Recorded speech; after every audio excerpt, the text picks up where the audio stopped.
Hey, everybody. How are you doing today? I know I've not done one of these in a little bit. I try to do one a week. I may have missed a week or so, but, things been busy. But I am trying to do this one a little bit earlier as opposed to midnight. I actually had wanted to do it about 9 p.m., but, uh, shit happens.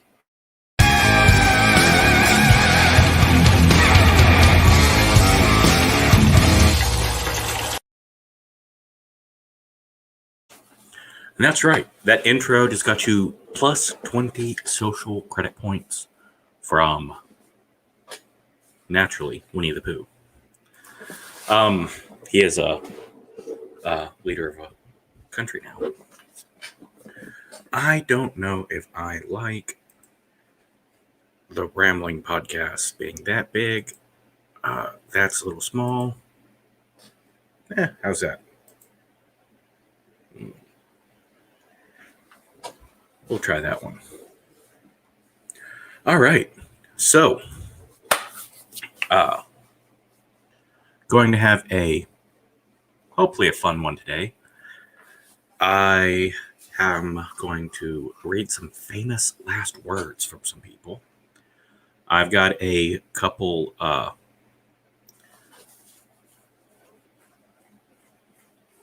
subjects to breach and just a couple things that I thought were interesting. But before we get started on that, I want to pimp out my Twitter real quick. I do hate the platform. Absolutely hate the platform. But it is probably the best way that a lot of these people interact. So here it is. This is my Twitter. There I am. It is, there we go. Rambling Doc J at Doc J is on UT1. Yeah. Fandom Collective, I got to give a huge shout out to them. They are wonderful. I do support Israel. That doesn't mean I shit on any other place. Just support them. Please do not enter the dangerous area beyond this gate. You quite possibly will get hurt. Then you will sue. Then a protracted court battle will ensure exhausting your financial resources. And you will lose because this sign that warned you will be Exhibit 1. That's right. And I have to continue with my pimping. And let's go ahead and pimp my YouTube channel. That's right. The Rambling Doc J, 8.4 thousand subscribers for some unknown reason. I used to do videos all the time. Now I mostly stream. My popular videos, Dr. Fujita Bamf is a well-made video. Beware the Oral Sex Demon, massively popular, no skill, just me reacting. And a very personal video is, very personal video, to be honest. All right. That being said, let's move on to the first topic. Now, this is an extremely important topic. Let me just get all this arranged properly. I somehow made my desktop not like me. There we go. So what is this topic? It's extremely important. It changed the world and does not get as much love as it deserves. That's right, nails. Now these are roofing nails. A roofing nail has a big fucking thing on the end. So you can hammer down tiles. I use it to put up flags and stuff. Because fuck a bunch of thumbtacks, right? Anyways, the development of nails. Nails have been used for thousands of years. The first nails were made of wrought iron. Nails made of bronze were found in ancient Egypt, dating back to 3,400 years before Christ. While nails have mostly been used as fasteners, there are references in the Bible of other uses. The wife of Heber drove a nail into the temple of a Canaanite commander. King David collects them for Solomon's temple. And Jesus is crucified to the cross using nails. 9-inch nails, I believe. In medieval England, or medieval England, depending on what side of the pond you're on, nails were valuable and traded as informal medium of currency. Nails were made by hand until about 1800 by artisans called nailers. Before the invention of the slitting mill, slitters cut iron bars into suitable sizes for nailers to use. And by the time of the American Revolution, England was the world's largest manufacturer of nails. In the American colonies, nails were expensive and difficult to acquire. People burned abandoned houses just to collect the used nails. It became such a problem that the state of Virginia had to ban the burning of one's house upon moving. Families often made nails with their own small manufacturing setups within their homes, which they bartered with or would use themselves. Now, Thomas Jefferson wrote in a letter about how he himself was a nail maker and that the growth of trade within the American colonies might have been slowed due to the prohibition of new slitting mills by the Iron Act of 1750. Wrought iron nails continued to be produced into the 19th century, though production reduced as industry evolved, leaving the wrought iron nails for uses for which softer nails were not suitable, such as the horseshoe nails. The slitting mill was introduced to England in 1590, making it easier to produce nail rods. However, the process of making nails was not truly mechanized until 1790 to 1820, when the United States and England invented a variety of machines to automate the production of nails from wrought iron bars. The cut nail, or square nail, was born. Cut nails are much stronger and are used for more heavy-duty jobs, and sometimes historical renovations. Jacob Perkins patented the cut nail manufacturing process in America, while Joseph Dyer did so in England. Dyer set up an operation in Birmingham, UK, where he made cut nails from sheets of iron. His operation expanded, reaching its height in the 1860s before declining due to competition with wire nails. Now, wire nails are made by drawing coils of wire through a series of dies until they reach a specific diameter, at which point they are cut into short rods and subsequently formed into nails. Wire nails are also called French nails because they originated in France. Not the same as French nails that you would do on your fingers, the white tip. Although those probably did originate in France as well. The nail-making process became increasingly automated over the next few decades, to the point where almost no humans were required to produce large quantities of nails. Nails were no longer expensive or difficult to find, and the use of wrought iron nails drastically reduced. By 1913, 90% of the nails manufactured were wire nails. Today, while there are nails for different purposes, as I showed, a roofing nail, nearly all nails are made of wire, though the name wire nail now typically refers to very, very small nails. Examples of the effects of nails. Well, it made it possible to construct larger, permanent structures. That's how it was a game changer. Because you could now, rather than having lean-tos, essentially, or having things fit into each other and allowing gravity to hold them together, you could have shorter or thinner, taller structures. It also contributed to the advancement of metal and machine manufacturing technology.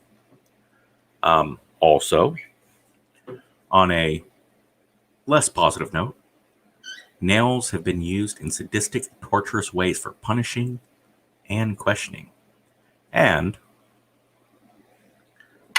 today, they are used to hang up a Don't Tread on Me flag and a POW MIA flag. Now, I know what you're thinking. Why the monkey fuck am I talking about nails? Well, because thumbtacks kinda suck.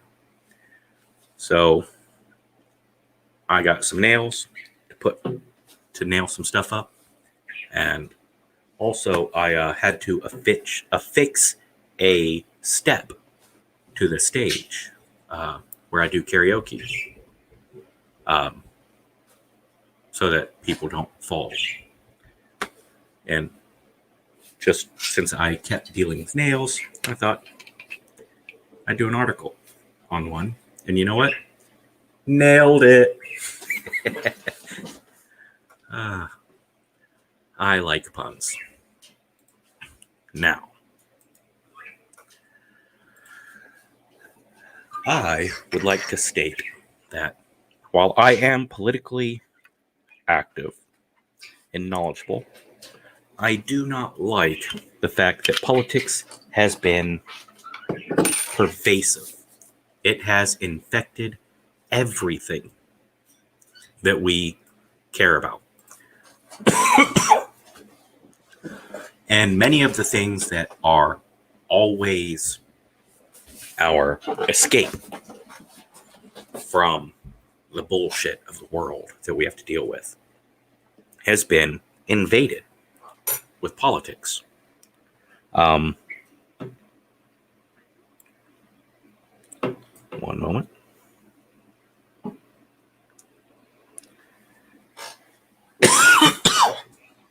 Oh, I hate that. Sorry.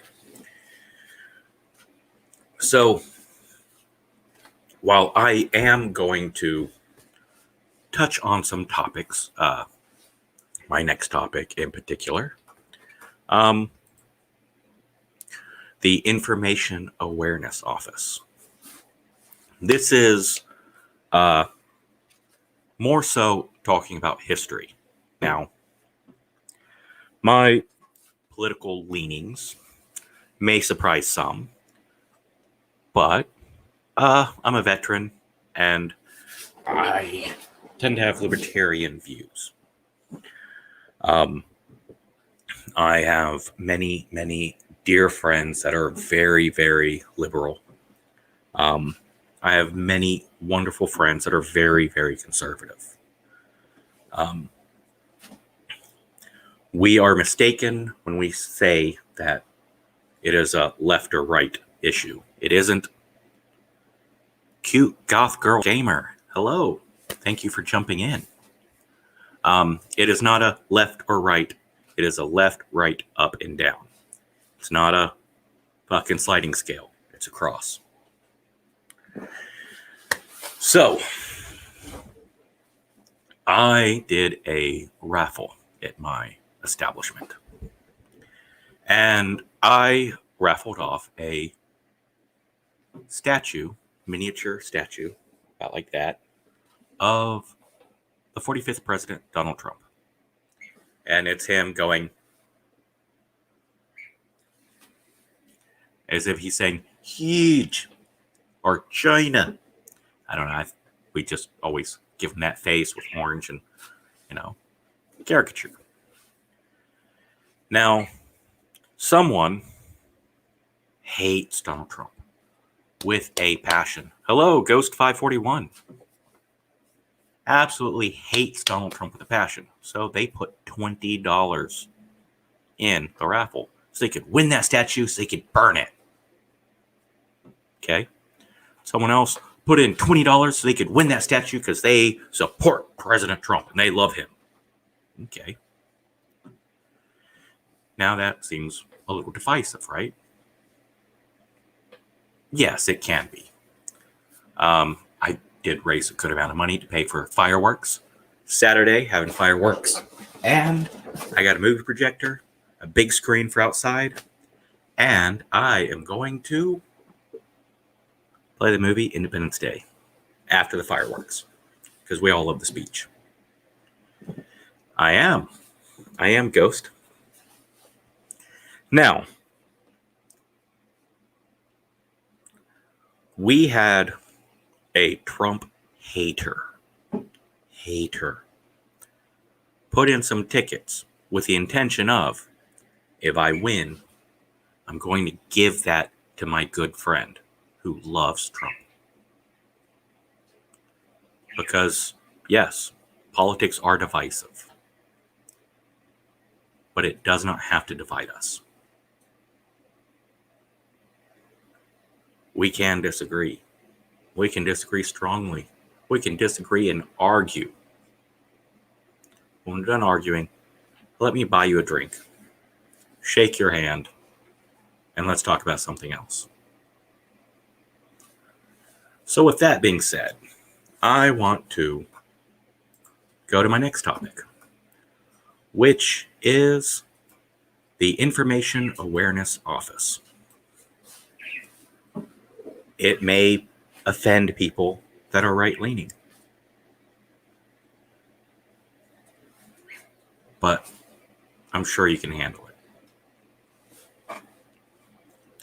The Information Awareness Office. Rule of thumb. If you're going to create an Information Awareness Office, it's probably a good idea not to tell anyone about it. I mean, aside from the old-fashioned notion that spying works best when it's secret, you really have to wonder about people who are so out of touch with American sensibilities that they think the whole idea would just be dandy. Now, we're going to give you a good, meaty conspiracy theory type rundown of crackpot ideas about the IAO, whose logo was originally modeled on the creepiest Illuminati Masonic imagery imaginable. But then I thought you should probably allow yourself to be alarmed over the fact that the agency is real. Yeah. Now, the IAO is meant to be a central repository for information for fighting terrorism. This is called the Total Information Awareness Program, TIA, which is not at all scary and Orwellian, right? Oh, well, maybe. The basic idea does make sense, considering that the government had ample information buried in its files that would have allowed it to prepare for the 9/11 attacks had anyone read the files. Now, a lot of people want to dump that on the then president, who had been in office like 20 minutes. Sorry. The budget cuts, the decimation of the military and the intelligence agency from the previous president has a big part to play in that. Also, the fact that it was the third time they attacked the same building might have been another giveaway. Just saying. The problem, of course, is terrorists pose as ordinary people. You know, like you or me. And in order to fight terrorism effectively, the idea is that information on people that could be terrorists should be in the database. Who do terrorists look like? That's right. They look like you, and they look like me. That means our information is in the database. Now, I know you might be getting a little squeamish, especially since the information includes your computer's web browser history, your credit card records, potentially. Okay, not potentially, in reality.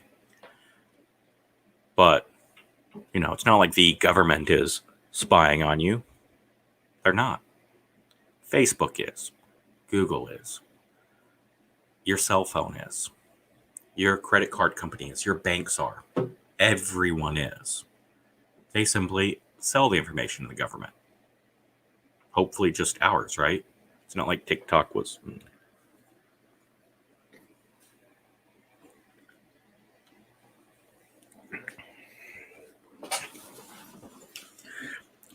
IAO is meant to integrate spying on designated targets in the areas of scalable social network analysis, i.e., who your friends are, your biometrics, your medical records, your physical characteristics, your financial records, what you buy, predicting the behavior of specific terrorists by examining their behavior in the broader context of their political, cultural, and ideological environment. What you think, feel, and believe. And goes, my birds are great. They just ate, and I just filled up their bathtubs. And my bird is a little mad at me because I have not given him his TREAT yet. But he doesn't get it until after midnight. Just, it makes him hyper, and I'm trying to record, all right? Yes, I'm a jerk. So, that is a little bit alarming, right? But don't worry. I have some reassurances, courtesy of the Information Awareness Office frequently asked questions. No efforts are being performed or constructed under DARPA TIA program to identify U.S. citizens as terrorists. TIA research efforts are just beginning to examine processes for identifying individuals as potential or suspected international terrorists. Thank you. By the way, DARPA is the Defense Advanced Research Projects Agency. I have a couple wonderful friends who work for DARPA, one of which, this lovely lady who basically, they gave her a Dell cell phone, sent her to Afghanistan with us, and her job was something that we weren't allowed to know. But yeah, DARPA, I love me some DARPA when they're, not spying on me. But yeah, isn't that such a relief? You see, they're not running a program to identify U.S. citizens as terrorists because they haven't figured out how to yet. So that's nothing to worry about. That's reassuring, isn't it? Maybe. All right. The automated process of data still requires innovative research, and this is part of the multi-year research effort. Even here, it is doubtful that any automated system will identify terrorists. However, the automated technologies will format data such as analysts from different agencies and can collaborate on the outputs and make determinations whether a pattern is suspicious enough to warrant further analysis or data collection. Okay, let me try to say this for maximum clarity. The automated processing of data still requires research.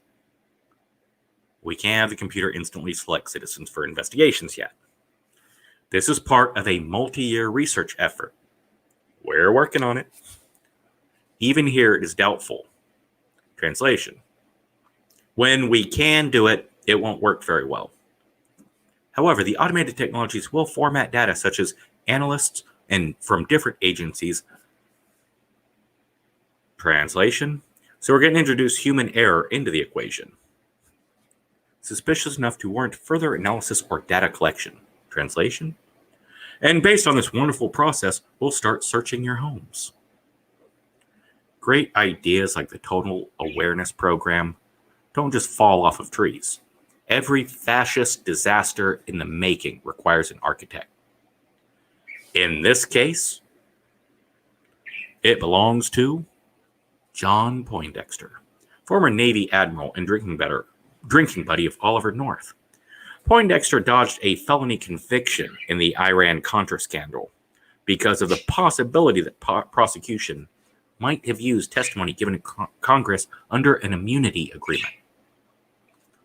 So yes, he was convicted, but was overturned because the testimony may not have been kosher. Explaining his actions, Poindexter said, "I made a very deliberate decision not to tell the president so that I could insulate him from the decision and provide some future deniability for the president if it ever leaked out." Gotcha. So who better to head up a project of dicey legality and even dicier ethicality for the current administration? Now, in order to make sure you never catch on to what the government is up to, Total Awareness has crafted a website to help you fail to understand what the Information Awareness Office is all about. It's chock full of weird-ass jargon, creepy code names, and incomprehensible charts, some of which are featured in my talk today. Now, I make no assurances that visiting the IAO website won't get you listed somewhere as a terrorist. Okay? So, I'm not saying go to the website or Google it at all. If you want to keep up on the whole issue without exposing your computer to keystroke logging, try the John Poindexter Awareness Office instead. See, if you go to IAO's website, don't bother looking for creepy logo. However, it was pulled after a public uproar, according to the IAO.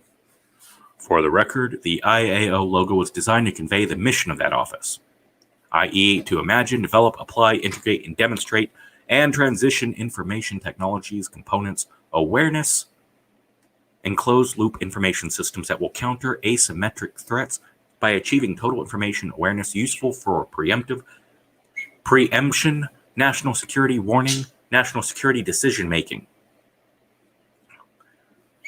Translation? It meant everything you were afraid it was. Now, in the Defense Department budget submitted in September 2003, the Information Awareness Office had mysteriously disappeared, as if belatedly realizing that it's better not to tell people that you're preparing an oppressive, evil computer system designed to crush their individual privacy. The office's functions were shuffled into an unknown number of black bag budget items, intelligent appropriations which do not have to be explained to the public or justified to legislators.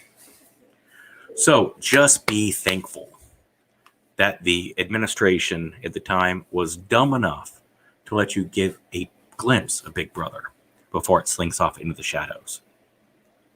Because the next time you see the IAO, it'll be when someone is kicking down your door. Dun, dun, dun. Oh. Now, yes, why would that offend some right-wing people? Because I was pointing out some very fascistic behavior done with good intentions by some Republicans at the time. Now, the right-wing people are immediately going to say, yeah, but Obama did the same thing and worse. Okay?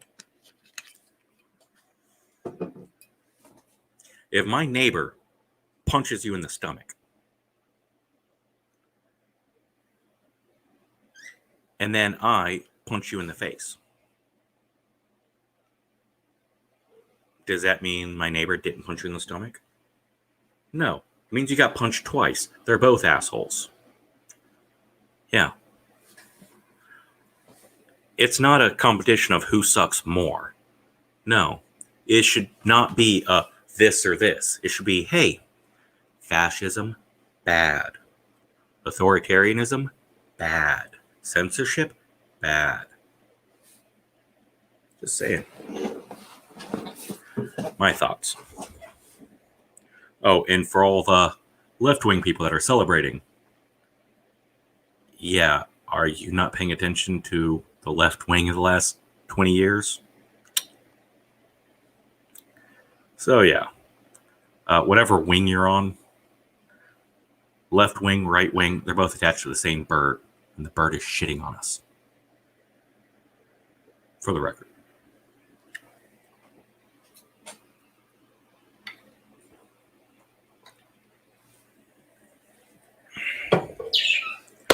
Hello, Teresa. And Ghost, I can attest that Teresa is lovely. She's not awful like your great aunt. Or your aunt. Now, to get away from that awful, awful topic of government spying, let's talk about death. Because that's cheerful. But, before that,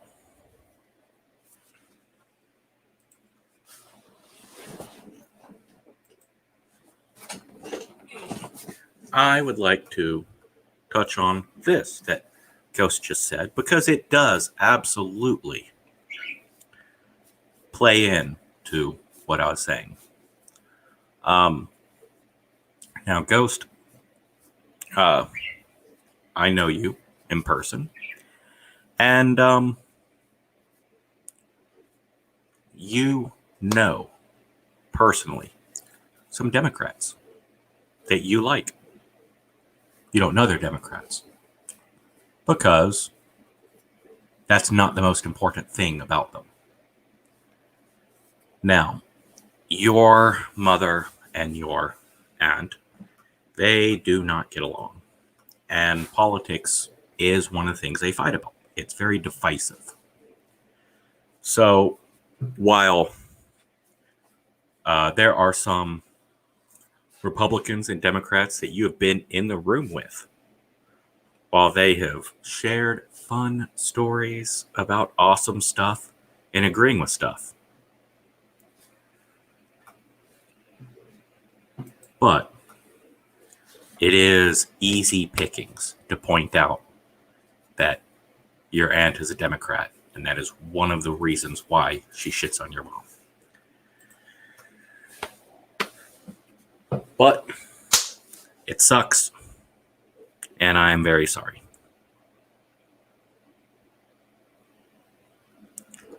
Now, I want to talk, like I always do, about mental health. Mental health is one of the most important subjects that I know of. I find it extremely important.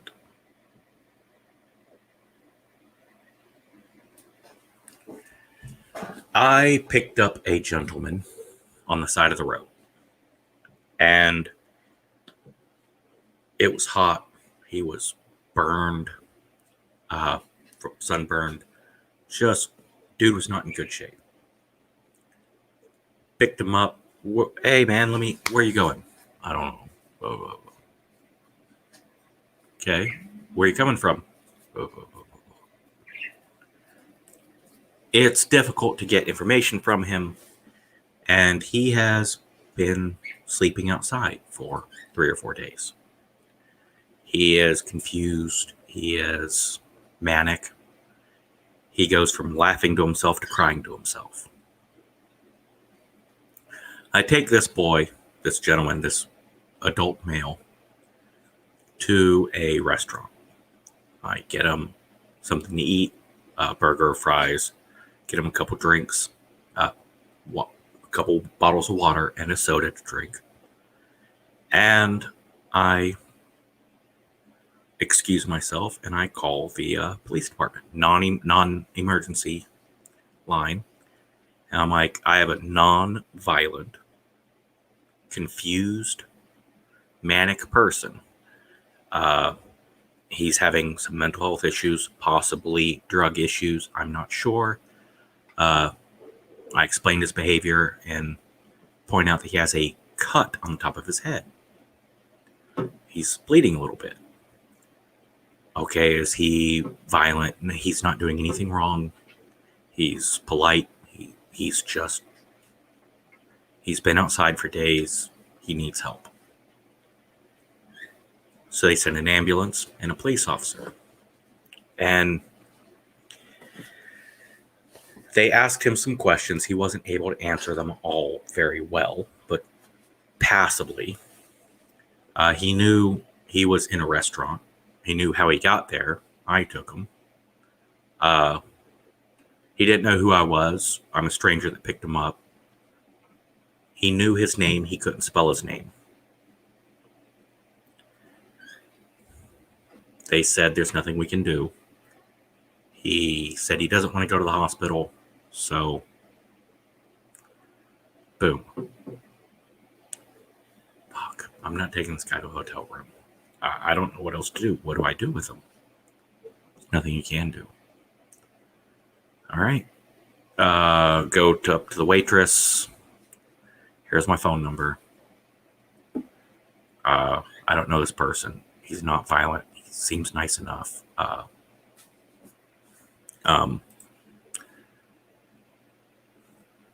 Hey, enjoy your movie. And it's good that we're getting to go to the movies again. I'm glad you can go, brother. Now, it's troubling because I want the person to get help. But do I want to give the police and the EMTs the authority to take someone and throw them in a hospital bed because they're weird, because they are off? Now, would I have made the choice to put him in a hospital bed? Yes. Do I think most people who are knowledgeable on the subject would have? I think so. But I don't want to give that authority to people. So it is as I was discussing, the Information Awareness Office. What comes from good intentions? I want to help. Let's chip away at some of your rights, some of your protections and your freedoms from the government. We just got to take this step just barely across the line so we can help this person. That moves the line. September 11th was horrific, horrible. And sup, Splatter? It was awful. Scared everyone. So is that going to give us is that going to make us overstep to keep ourselves safe? Benjamin Franklin once said that, and I'm going to mostly paraphrase, I'm going to try to get it as direct as I can. He who will sacrifice freedom for safety deserves neither. So,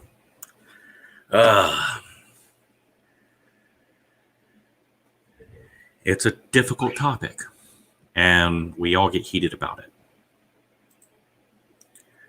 I am doing very well, Splatter. Thank you so much for asking, and I'm glad to see you.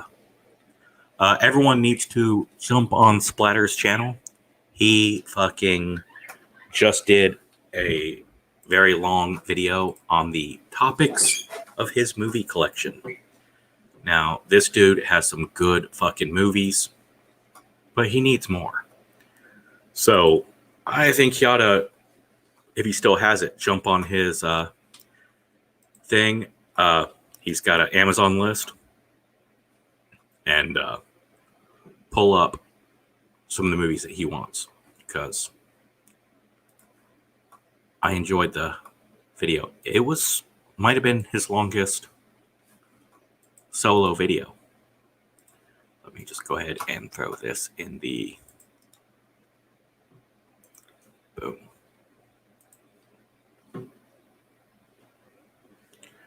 And the panel is always open to you, brother.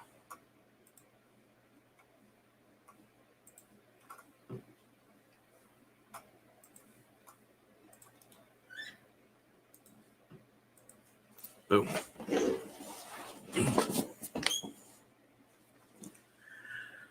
Now, that being said, let me jump on to the next topic. Something cheerful. Death. That's right. Death. These are last words. I would say famous last words, but they're not all famous. They're not all celebrities, famous people, or they're not all famously known last words. Yeah. All right. Joseph Wright was a linguist who edited the English dialect dictionary. His last word, or last words, was a single word. Dictionary. Now, Raphael, the Italian artist, who most of us know, Ninja Turtles named after him. His last word was happy, which is funny because the Ninja Turtle Raphael was never happy. He was an asshole. Hey, people loved him. I don't blame you. But you have to admit, Raphael was an asshole.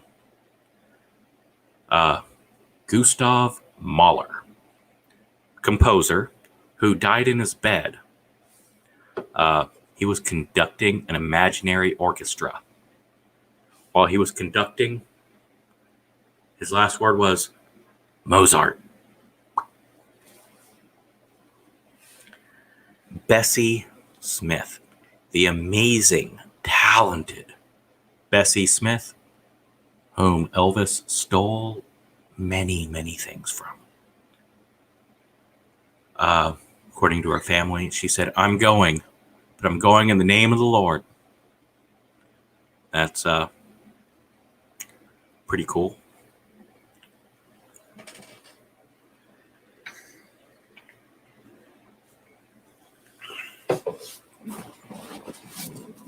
Jean-Philippe Rameau. Jean-Philippe Rameau, composer. They were singing to him at his bedside. And he said, "What the devil do you mean to sing to me, priest? You're out of tune." That's right. His last words were bitching at the priest for singing out of tune. Gotta love that. Frank Sinatra. I remember when he passed. His last words were, "I'm losing it."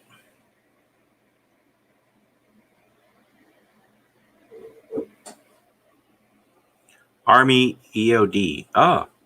Kelsey Denise Hoover was arrested in Mecklenburg, North Carolina, and charged with 2 counts of obtaining property with false pretense. She was pretending to be a veteran to get benefits.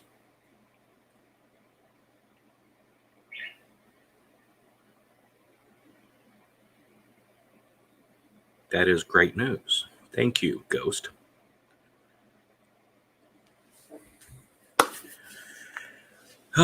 George Orwell. His last written words were, "At 50, everyone has the face he deserves." You know, because if you're a happy person, you get those happy smiles. If you're a sad person, you get frowny face. George Orwell died at 46 years old. We never got to see his real face. William Seward, U.S. Secretary of State and architect of the Alaska Purchase, was asked, "Do you have any final words?" "Nothing, only love one another." Jean-Paul Sartre.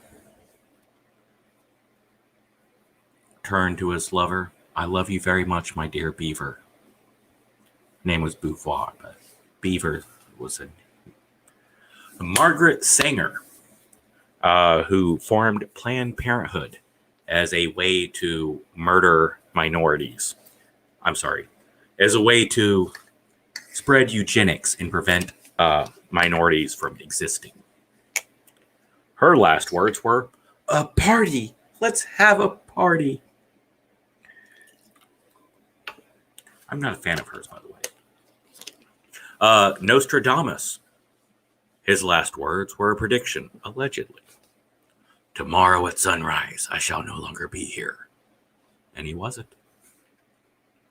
Now, Vladimir Nabokov. I believe he did War and Peace or Crime and Punishment. Russian author. Famous for it being lengthy novels. Was also an entomologist, one who studies insects.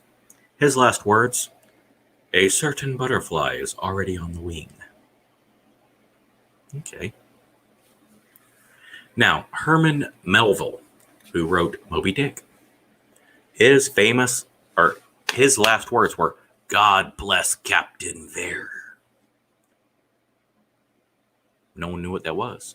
Turns out it was a reference to his unpublished novel, Billy Budd, that he wrote and then stuck in a bread box. Kind of neat. Marie Antoinette, erroneously credited with saying, "Let them eat cake." Her last words, "Pardonnez-moi, monsieur." She stepped on the foot of her executioner.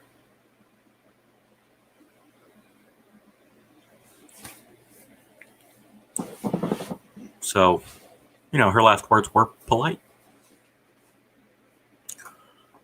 Richard B. Mellon, a multimillionaire, president of Alcoa. He and his brother Andrew. You are slowly coming in, Splatter. There you go. I'm just reading some famous last words. Well, last words that I liked. Richard B. Mellon was a multimillionaire and the president of Alcoa.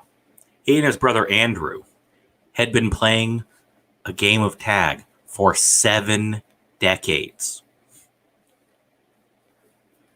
As he was on his deathbed, he calls his brother Andrew over. Andrew leans in. He grabs his hand and says, "Last tag, you're it." And Andrew remained it for 4 years until his death. That's crazy. That's really sweet. How old was he? Harriet Tubman, who I believe should be on the $20 bill. I think Jackson, move him to the $10 bill, maybe. At the very least, Harriet Tubman should be on the $10 bill. Hamilton, fuck that guy, worthless, deserves nothing.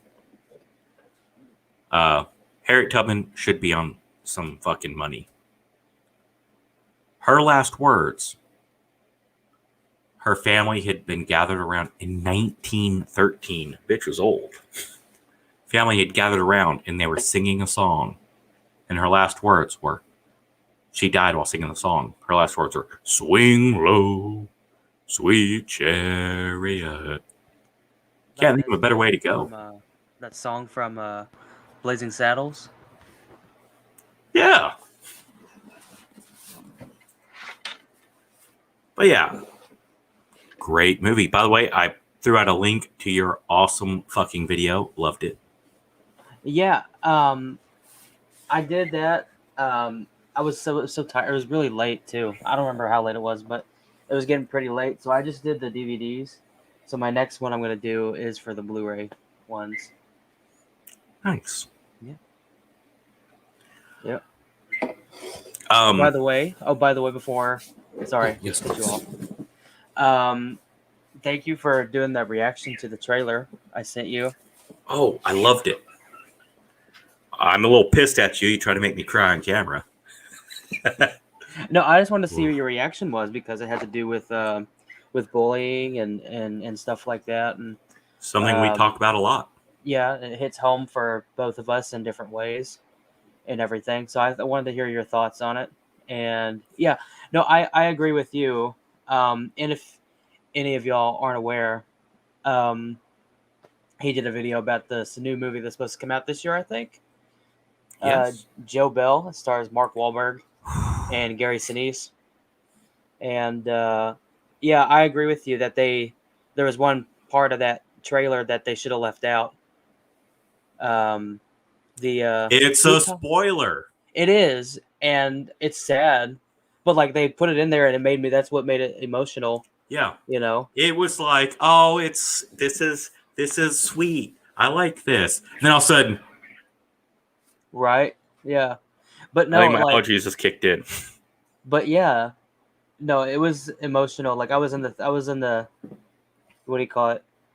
I was in the theater, saw that, and I was watching. I Oh, was about to damn. cry. Like honestly, it was emotional. If y'all haven't seen it, you definitely watch the trailer and everything. It's.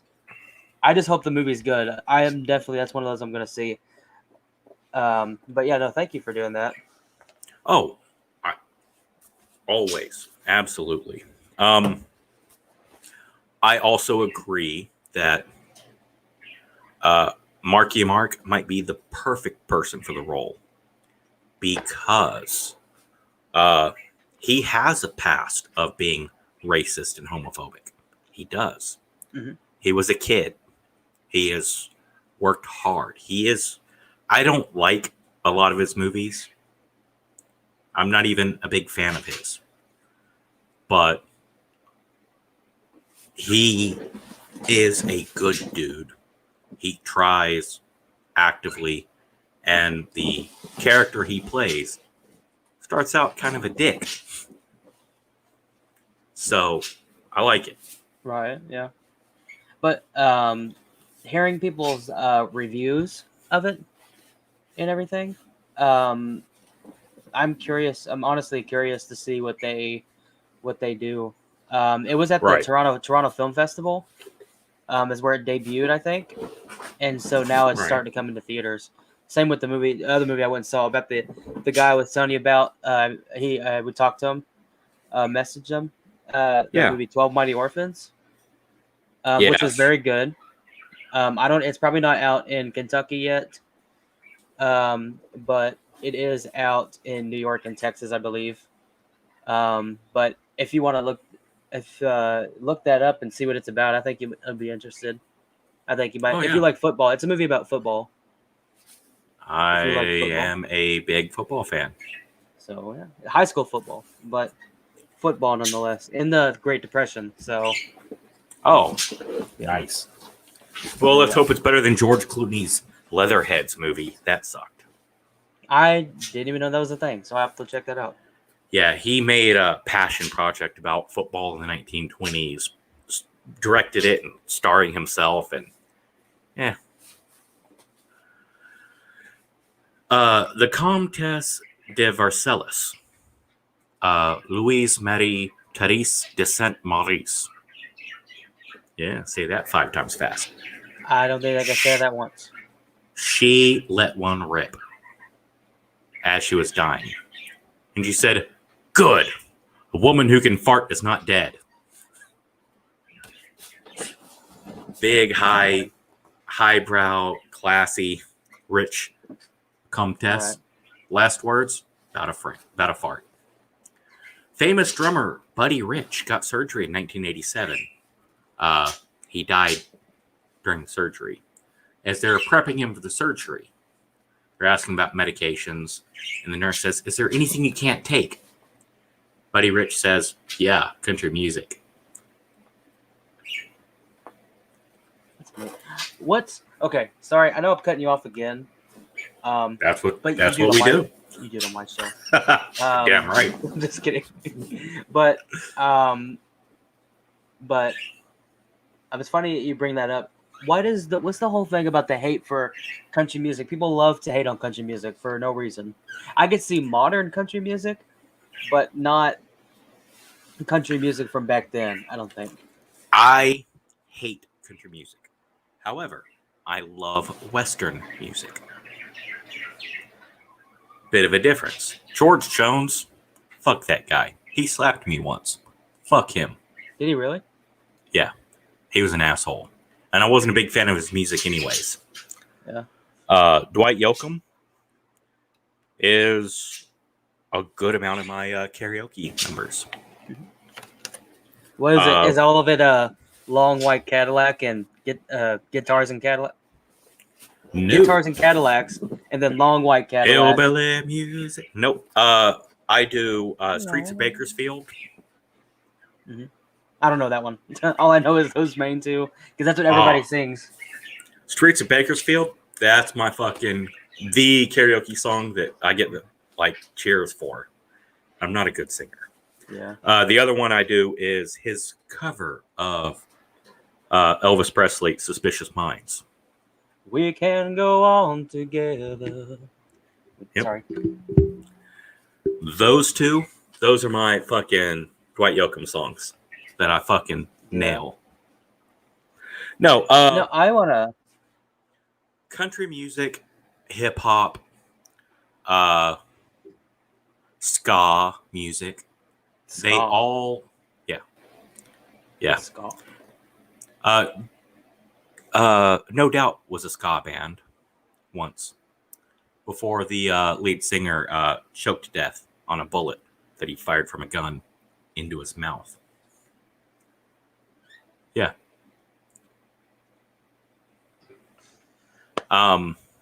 That's not funny. I don't know why I laughed at that, but it is funny. Suicide's not funny. No. Suicide is a terrible thing that, as you know, I have to deal with regularly. But we joke about it so that we can deal with it sometimes. Right, yeah. And yeah, that was fucking funny. Right. Well, I always tell people at work, they're like, "How you doing?" I'm like, "I'm doing fine," and they're like, I'm like, later in the day, kind of feeling kind of down or whatever, and I was like, you're like, "How you doing?" Or you're like, they notice I'm kind of out of it. They're like, "Hey, how you doing?" And I'm like, I feel like I want to jump headfirst into a wood chipper. Nice. Just like that. Just like, how you doing? I want to Fargo. jump headfirst into a wood chipper. Is that from Fargo? Yeah. Well, he doesn't jump headfirst. But if you want to see a horribly stupid movie that I love that is awesome, Tucker and Dale versus Evil. Yeah. That dude jumps headfirst into a wood chipper. But wasn't doing it intentionally, but he was trying to stab that guy, and then with a fucking pocket knife, the blade is like this big. That wouldn't have done anything. If he stabbed him in the eye, he could have done something, but yeah, he was trying to stab him with a pocket knife blade that was like this big. And yeah, I remember that. It's good. That movie's funny. I want a sequel, but they're probably not going to do a sequel. It's too late. No, but I would still pay to see those two team up for something else. Oh yeah, they were good. That guy who does Dale in that movie. I'm not sure. The fat one or the skinny one? The big one. Okay. The one who gets with the hot girl at the end. And sorry, pretty sure he's Canadian. Yeah, he's Canadian, so we automatically hate him. I'm just kidding. Yeah, that'd be like somebody from America saying, "Oh, you're British. That means we don't like you already." Bad blood. You know what I'm saying? Although Americans seem to love the British, but they hate the French, even though the French won the Revolutionary War for us. Well, it's because I don't know. I think it's fun. People think it's fun to make fun of the French, like I Surrender and everything. Mostly, it's the 1970s music and comedy that was imported from the UK. We got Monty Python, the Sex Pistols, Led Zeppelin, Rolling Stones. We got all this Ozzy. British stuff. Yeah. And the Beatles. All this British stuff invaded America, and with it brought hatred for the French. Well, That's punk. what I think. I think the punk movement, it started over in England with all the people with the spiky hair and the ripped jeans and It they was a have all the result leather. of the rock versus mod fights. Because, man, they used to fucking fight. Like, the fans of The Who would fist fight fans of the Rolling Stones. Yeah. And then, yeah, I don't know. But that was a whole style. Look up 60s punk attire. The fuckers are wild, man. You know, you think these girls, these e-girls they got now with all the piercings and their fucking blue hair and shit, you think that's like, oh, it's the new thing. No, they were doing that 50 years ago. So, Oh, I got something funny. Someone just ooh, I don't know. I think I like that one better because it gives more background. Someone reached out and they go, "Hey, people are just curious. You know, we're fans. We support you. Oh, what do you think?" what? For background. Oh, I like the. Do you have any of the digital? I know you're in the army. I respect the Oh, army. Digicom? Do you have any No. digital Navy camouflage? No, but I will get some. Please. I like the digital Navy camouflage. I don't know why this looks more aesthetically appealing than it does for the army. I don't Because know. the armies looks like a floral couch. I guess. Yeah, I like the Viet. Also like the. It's weird. I like the digital, or I call it digital Navy, whatever it's called. I like that look for the Navy uniforms, but I like the Vietnam era, kind of like the one of the things you have. That kind of green with the black and everything. You just if you siphon through your things again. Yeah, that like that, but dark. Yeah, that right there. That's the kind This of. one's close to it, but not quite. This isn't woodland green, but yeah, it's close. Yes, I like that too. I don't know. I just think that look with the jacket and everything.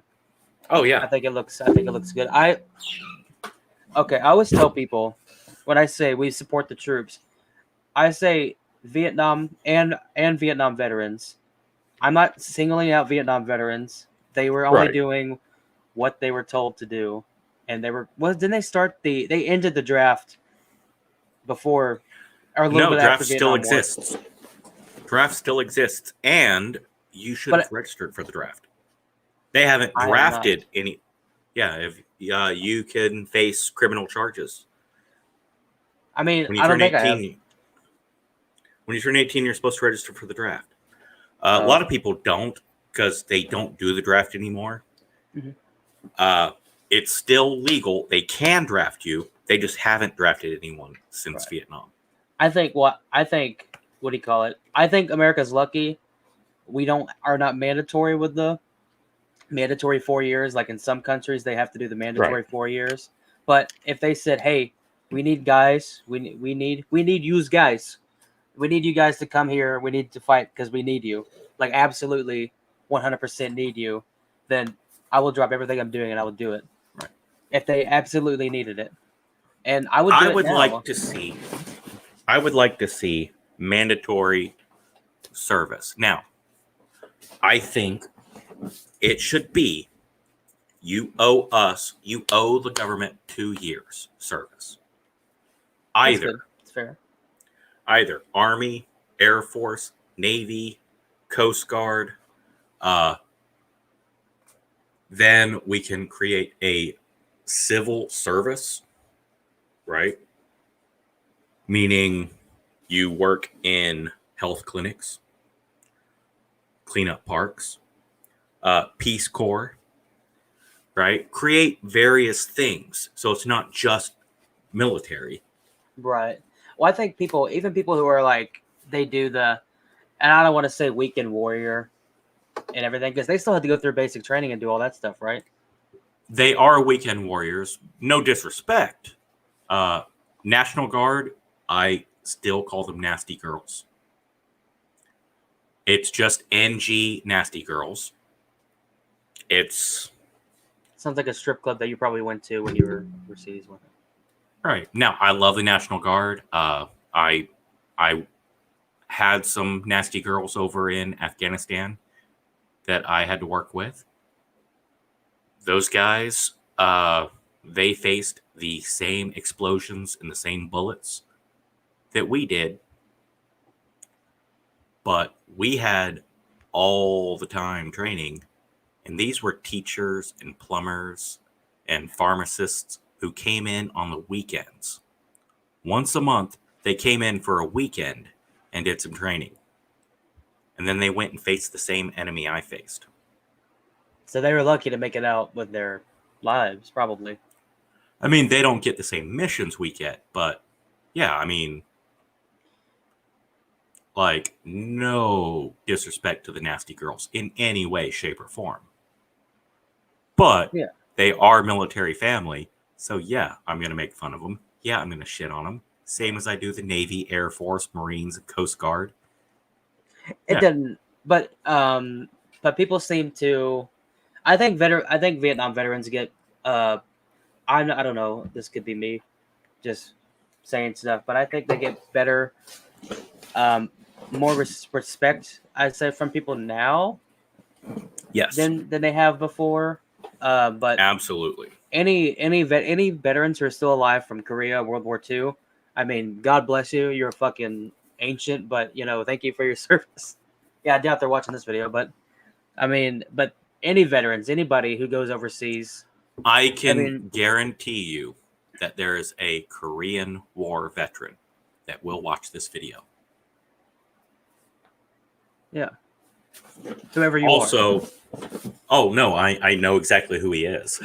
I also know 2 Vietnam veterans that will watch this video. Yeah, and like I said, no disrespect. Sounds a bit. Hold on, wait a minute.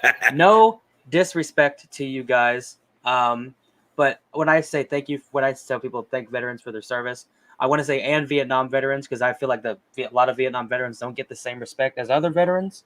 People who served in Afghanistan after 9/11, that's fucking great. My trainer that I had when I was doing help trying to lose weight, he went in right before 9/11. Like he was there like a year or so before 9/11 happened. He said, and I think I've talked about it on stream before, but he said he was watching the TV, like he was doing training or whatever. People were training, and he's in his, they're at the base or whatever. They're chilling. He's flipping through the channels on the TV, and there's a movie. He sees the plane hit the World Trade Center, and he thinks it's a movie, so he changes it. And he cyphered through the channels, and he goes back to it, and then he sees another plane hit the and then he realized it was a news broadcast. He didn't realize it wasn't fake. He said he was overseas in Afghanistan. He was in the Air Force. He was somewhere. I don't know if he was in Afghanistan, but he was overseas, right, in the Air Force, and he said that was a scary moment for him because his mom was over in America, and he's in a whole nother country, and everything, and he has kids. His wife, his wife. He was there. probably in Turkey. I have no idea. I can't remember where exactly he was. I can remember my father was in Saudi Arabia. And there, you know what? Iraq isn't going to they're not going to fight us. They know better. Oh, they got the 4th largest army in the world. Iraq isn't going to fight. They're not that stupid. And I remember my mom was crying, and it's like, what's going on? I look at the TV, and it's showing the rockets as they're shooting back and forth. And yeah, that shit was insanely scary. Now, 100 hours of combat, and the 4th largest army in the world bent over like little bitches. But some Iraqi soldier's gonna see this and like, little bitches? I don't think so. And then everybody dies. Damn, you die. Oh man, I served with an Iraqi, right? Yeah. Man, this motherfucker, GQ. So I'm gonna call him GQ. I'm not gonna out the dude's name. This motherfucker was an attorney. in Iraq. And when the war started, he became a translator, right? So his happy ass runs around with a bunch of American soldiers.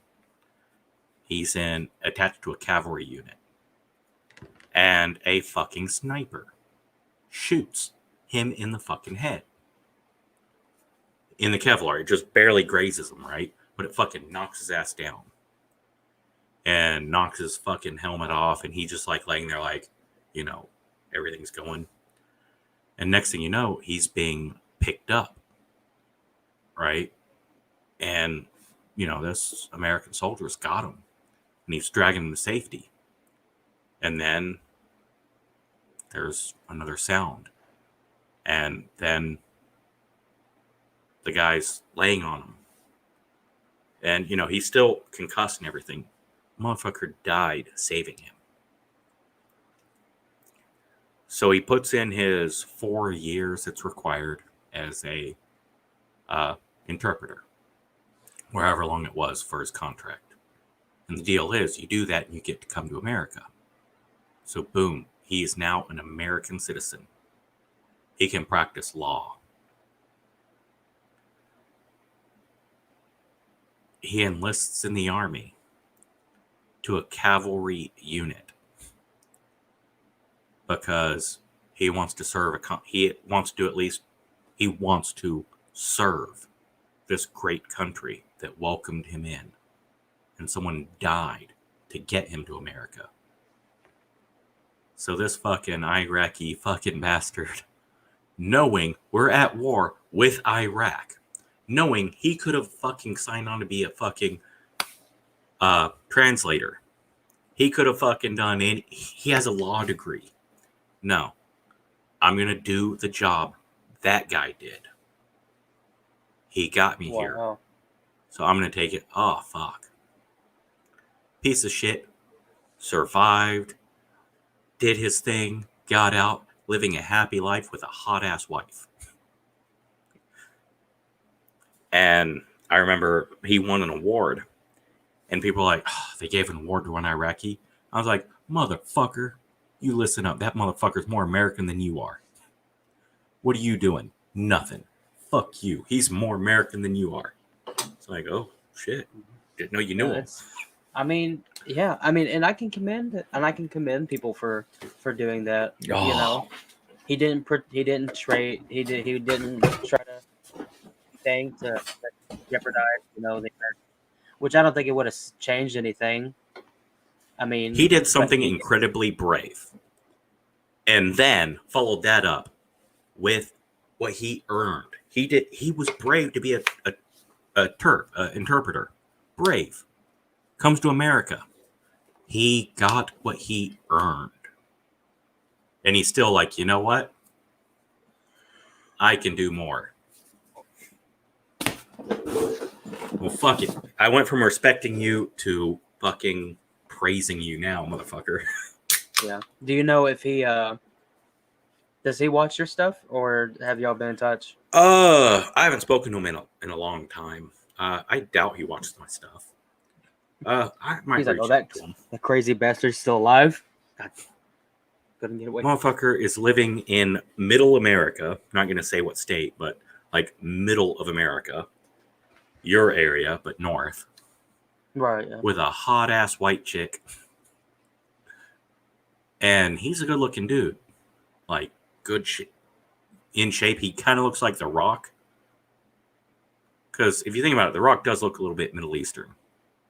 I can see that. But he looks like The Rock with good hair and a little bit smaller. You ever watch like old speaking of that, hold on, let me just Rocky Maivia? No. There it is. Hold on. See that sexy young bastard right there? Yeah, Rocky Maivia. Well, I'm sorry, when he was Rocky. Yeah, he was Rocky Maivia. Yeah, he was Rocky. Which I gotta say, I love the name Rocky Maivia. He will never be Dwayne Johnson. He will always be Rocky Maivia. That's the most perfect name ever that he could have gotten. Is that his name, his birth name? Or is that his... No. His birth name is Dwayne Johnson, but his dad who was the first black dude to ever hold a belt, tag team belt, but still, in the WWF, Rocky Johnson. And his grandfather was the Great Chief, wrestling legend, Peter Maivia. Have you watched the Young Rock TV show on No. Hulu? Dad No? watches it, says I should. I think you really should. I think we'll have to do it privately. We'll have to do a private watching or viewing together on here. I don't know if you can download. You can probably download Hulu on your I have Hulu. computer. Yeah, you can probably download it on your computer. I have Hulu right here, actually. Like On your I'm TV? looking at my Yeah. Well, I mean, like we could probably, if you could probably share your screen, we could probably pull it up on here and do Yeah, a I can do private that. a private watch party, and then we could talk about it. I really the actors they got to play The Rock or Dwayne Johnson as in college age. I would say he looks just like him, but they couldn't have picked a better Does actor. he have a shitty mustache? No, he has like a no. I mean, I don't remember. I don't Because in think so. college, The Rock had a shitty mustache. Yeah. Well, He was so guess. proud of it, but it looked like shit. They make fun of the memes, the stupid thing where he has the belt, the fanny pack. They make a fuck. They address the memes. Nice. The kid, which is funny because, sorry, it's weird. You're good. Because the kids they play with them, they go from black kind of islander, kind of black kid to an actual black kid to a like Hawaiian guy, and then you have The Rock. He's in the show himself. So it's weird how he changed over the years. He looks nothing like The Rock did when he was younger, but you kind of get the idea. Actually, the teenage version of him, not the college age version, but the teenage version, he kind of has a mustache. It's kind of funny. They kind of poke fun at that, how he looked older when he was younger. It was kind of funny. Dude, when he was in 6th grade, he looked 20. That's crazy. I wish I had that. But when he was like in college, he looked like he was younger. Yeah. I think he looks great. He's like 50 years old. He looks great. Yeah. If I look that when I'm 50, which I'll never have, but if I look that when I'm 50 years old, man. What do you mean that'll never happen? You're gonna hit 50. Well, yeah, I'll hit 50, but I mean, sorry, like The Rock. See, I took that a whole different way. I mean, like The Rock. I mean, looking like The Rock, him right now. Hey, he looks great. I will say you can be anything you want to be, but you can't be half Hawaiian, half black. You can't. Yeah. Sorry. I guarantee you. How much? All right. If anybody's watching, I'm not sure if anybody's watching. If anybody's listening, please comment. Keep your comments on for the video, and somebody guess how big The Rock's meat is, his schlong, and put it in the comments, and we'll have a debate of it on Twitter, and we'll put the polls up on Twitter, and then we'll look up the actual size of it, and then whoever wins, they get a high five. Sorry. I'm genuinely curious. Somebody who's that big, they have to be, especially you know what? Half black, half Samoan. All right. Now, this reminds me. Fun story. Now, I might be in certain parts of the country, I come off as effeminate, apparently. Gay. So, I have some wonderful, wonderful people who are extremely, extremely supportive of me, right? And they are absolutely always got my back. And I don't quite match the group of people I'm around. They're very, very hillbilly, southern. Yeah. Nothing wrong with that. Yeah. Now, I have a little bit of nail polish. I do. I am very, very passionate about LGBT rights. And when someone was terminated from their job because they like to suck a la caca,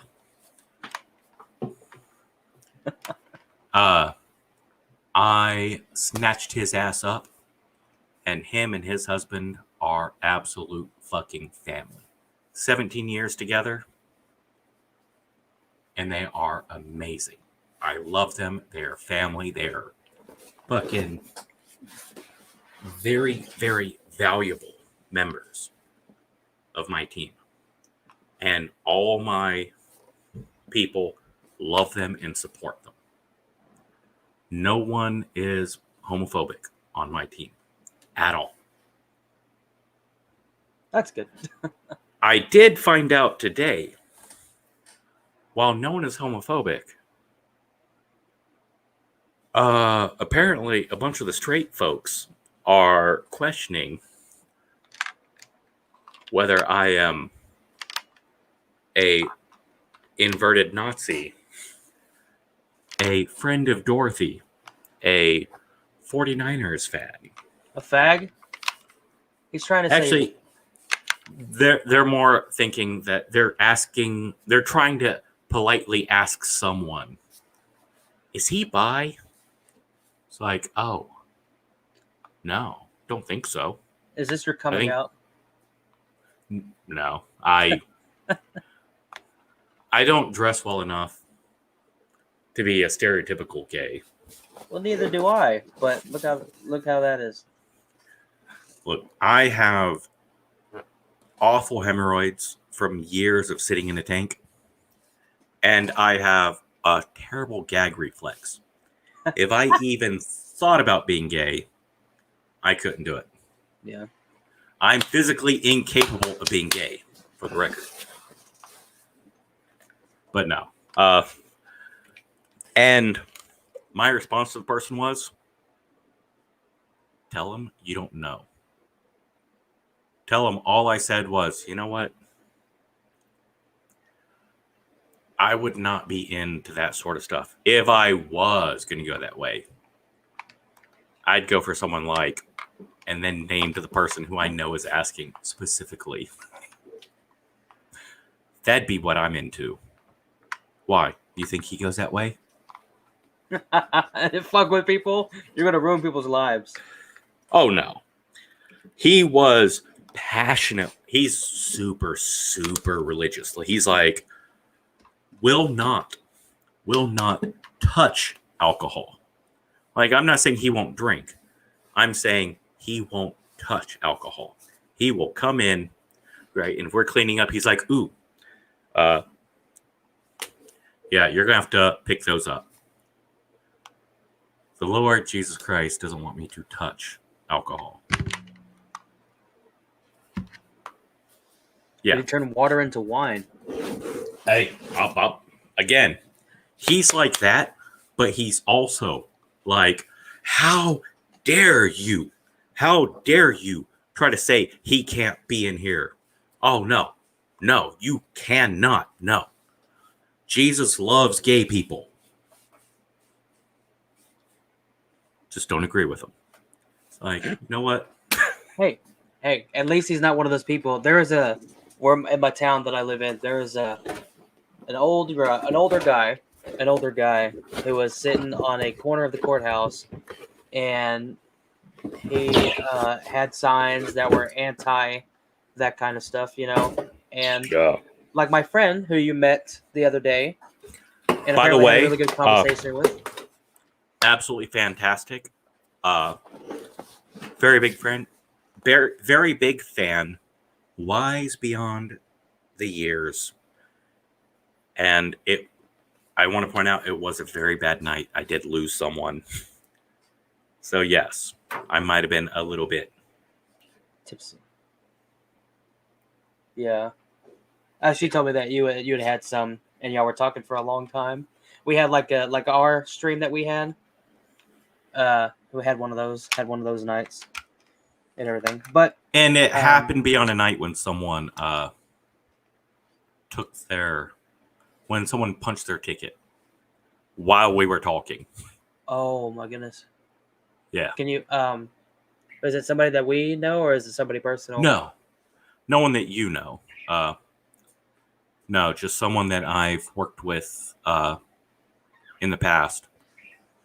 They punched their ticket. Divorce is bad for some people. For me, it's always been pretty great. But yeah, divorce and suicide. Yeah, While we were on the stream, by the way. Oh, I'm you sorry. and me were streaming when it happened. I'm sorry. You should have. I wish you would have said something. I would have ended it in. Oh, everything. no. Dude, we rocked on. We kept going. And I didn't get super wasted until long after we were offline. Yeah. But like that said, I told that person to get back about the guy at the courthouse and everything. I was telling him, I was like, see, that's the kind of people who give people like us, people who kind of see both sides of the argument, but lean. Right. Like I would say, would you say we both lean to more towards conservative or centrist values? What would you say? I would say it is difficult to say left and right. You have a cross. You have the left is communist, the right is capitalist, up is authoritarian, and down is libertarian. So, because Republicans are pro freedom for money and traditionally pro leave my money alone and anti let people be gay. Right. Now that changed. My teacher brought up that I would probably identify more as a log cabin Republican. Yes, the log cabin Republicans. Absolutely. We're gay people, but we have guns. Right. And so this is a fake gun, by the way. It's fake. It's fake. Now, the Republican Party has become the pro-gay party in the last 15 years. Whether people like it or not. Right, yeah. You can pull out a real one.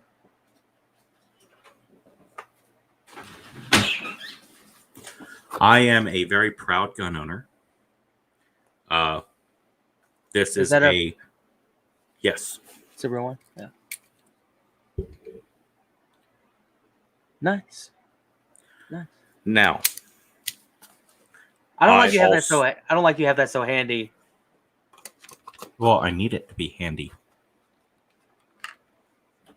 When you go to Walmart, when you're going down the Walmart, or you're going down the road and somebody cuts you off or whatever. Oh. So you just aim it out the window. You're like, hey, asshole. That'd be me. That'd be when I get a car and everything. Somebody cuts me off. I'm like, you want to do it again? Do it again. Yeah, that's what I thought. I pulled a gun on someone last week. Was it a serious reason or was it like a... It was a serious reason. Oh, God. I'm sorry. I probably shouldn't be laughing at it if it was no. Oh, no. It absolutely golden. I could just imagine what that's like. It's just some guy with a... And I'm not making fun of you if you're disabled or anything. Some guy with a cane. There's a fucking... You son of a bitch. Fuck with me. I was on my cane when I did it. Oh, gosh. Yeah, I'm not making fun of people who are disabled. I have family who is disabled. People in my family have Down syndrome. I am a cripple. I am a cripple. I'm a broken, worthless cripple. And damn it, sometimes funny things happen. Yeah. Like, I broke my neck a couple times, right? Sucks. Don't do it. I advise against breaking your neck. Doc J will give this medical advice. If given the option, do not break your neck. So, I have a fucking... I'm like this, right? My fucking shoulders drawn up. I lose complete feeling in this arm. So I got to come in a brace like this, tape down and everything. Can't turn my head. And it's like, oh my God, what happened? I sneezed. Oh, Ha ha ha ha. Seriously, what happened? No, seriously, I sneezed. It surprised me. I didn't catch it. My head jerked and something popped and I got stuck like this. oh no, that's not good. So, yes, I sneezed. Fun. Yeah. Sad? Sure. Frustrating? Absolutely. But I'd be a liar if I said it's not funny. Right. No, I'm gonna there- mute my microphone. I'm gonna grab something real quick, but I'm Okay. listening to your story. I'm gonna turn it on my TV. Okay. So I hear the scream of a female, young female, I'm assuming, right? And I hear, help, help. Oh my God, help. I'm in my living room. I grab my pistol, right? And I place it,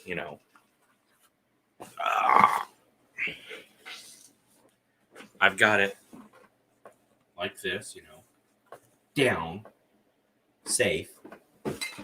I open the door, I step out, and I'm like,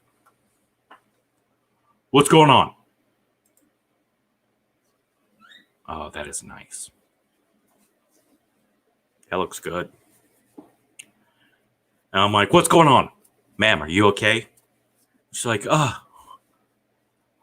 we're just playing. I'm like, okay, great. Awesome. Hey, you guys have fun. No, I did not point the weapon at anyone. I stepped out with the gun right here. Right. Yeah. And they're like, whoa. Yeah, we're just playing. Awesome. Cool. And then I put the gun in my back behind me, in my pants. In a holster. I don't just put your gun in your pants. Right. Yeah. It's not Yeah. safe. Oh, by the way, that is the project that I'm working on. I'm doing a weathering. I'm learning how to weather guns. What I'm gonna do is I'm gonna put Nice. different layers of paint on it and everything, and I'm gonna make it look like it's even though it's plated, like even though it's supposed to look plated, it is not. Look at that. See the difference? Oh, yeah. What I'm gonna do is I'm gonna make it look like it's plated, and then I'm gonna put like a layer on it, so it's gonna look weathered. And I did the same thing with this. This is a basic Daisy Red Rider, not Red Right. Red Rider BB gun. This is a Daisy pistol right here. It's fake. See, you can see the paint. Right. But paint. I'm gonna find the best way to paint something where it doesn't come off, so it looks better. Because the paint does not want to stay on, and so those are the projects. That's what I do in my free time when I'm not doing YouTube or editing videos. I'm painting fake guns. Have you tried taking sandpaper to the plastic first before painting it? I've never thought about that. Should I? I don't know. I only know that someone suggested that to me once. And I didn't do it because I wasn't that invested. And for anybody who's questioned about that, who has any questions, why? It's because I'm using stuff like this for props. Because I hopefully in the future I plan on making shorts and everything, like different shorts for videos. I have a lot of ideas that I want to do that involve guns because I love guns. Most too. If you're from Texas, you don't like guns. Are you a communist? What are you? But see, this is a fake. Look at that. BB gun came out of this. And it had tape in it, but the tape came off. So fuck, now I gotta fix that. But anyway. But yeah, that's why I have it. Fake guns. But like, if you can tell, this right here is a BB gun. This has I don't know. See, the paint's coming off right there because that's a crappy piece of rubber. But see that. I am going to ask one huge favor from you.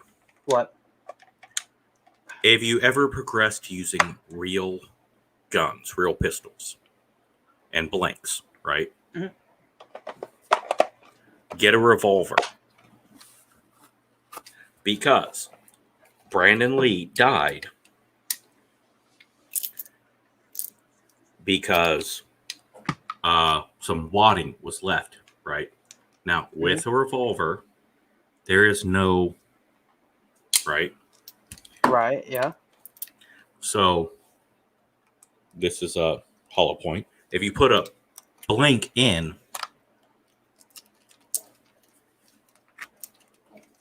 a blank,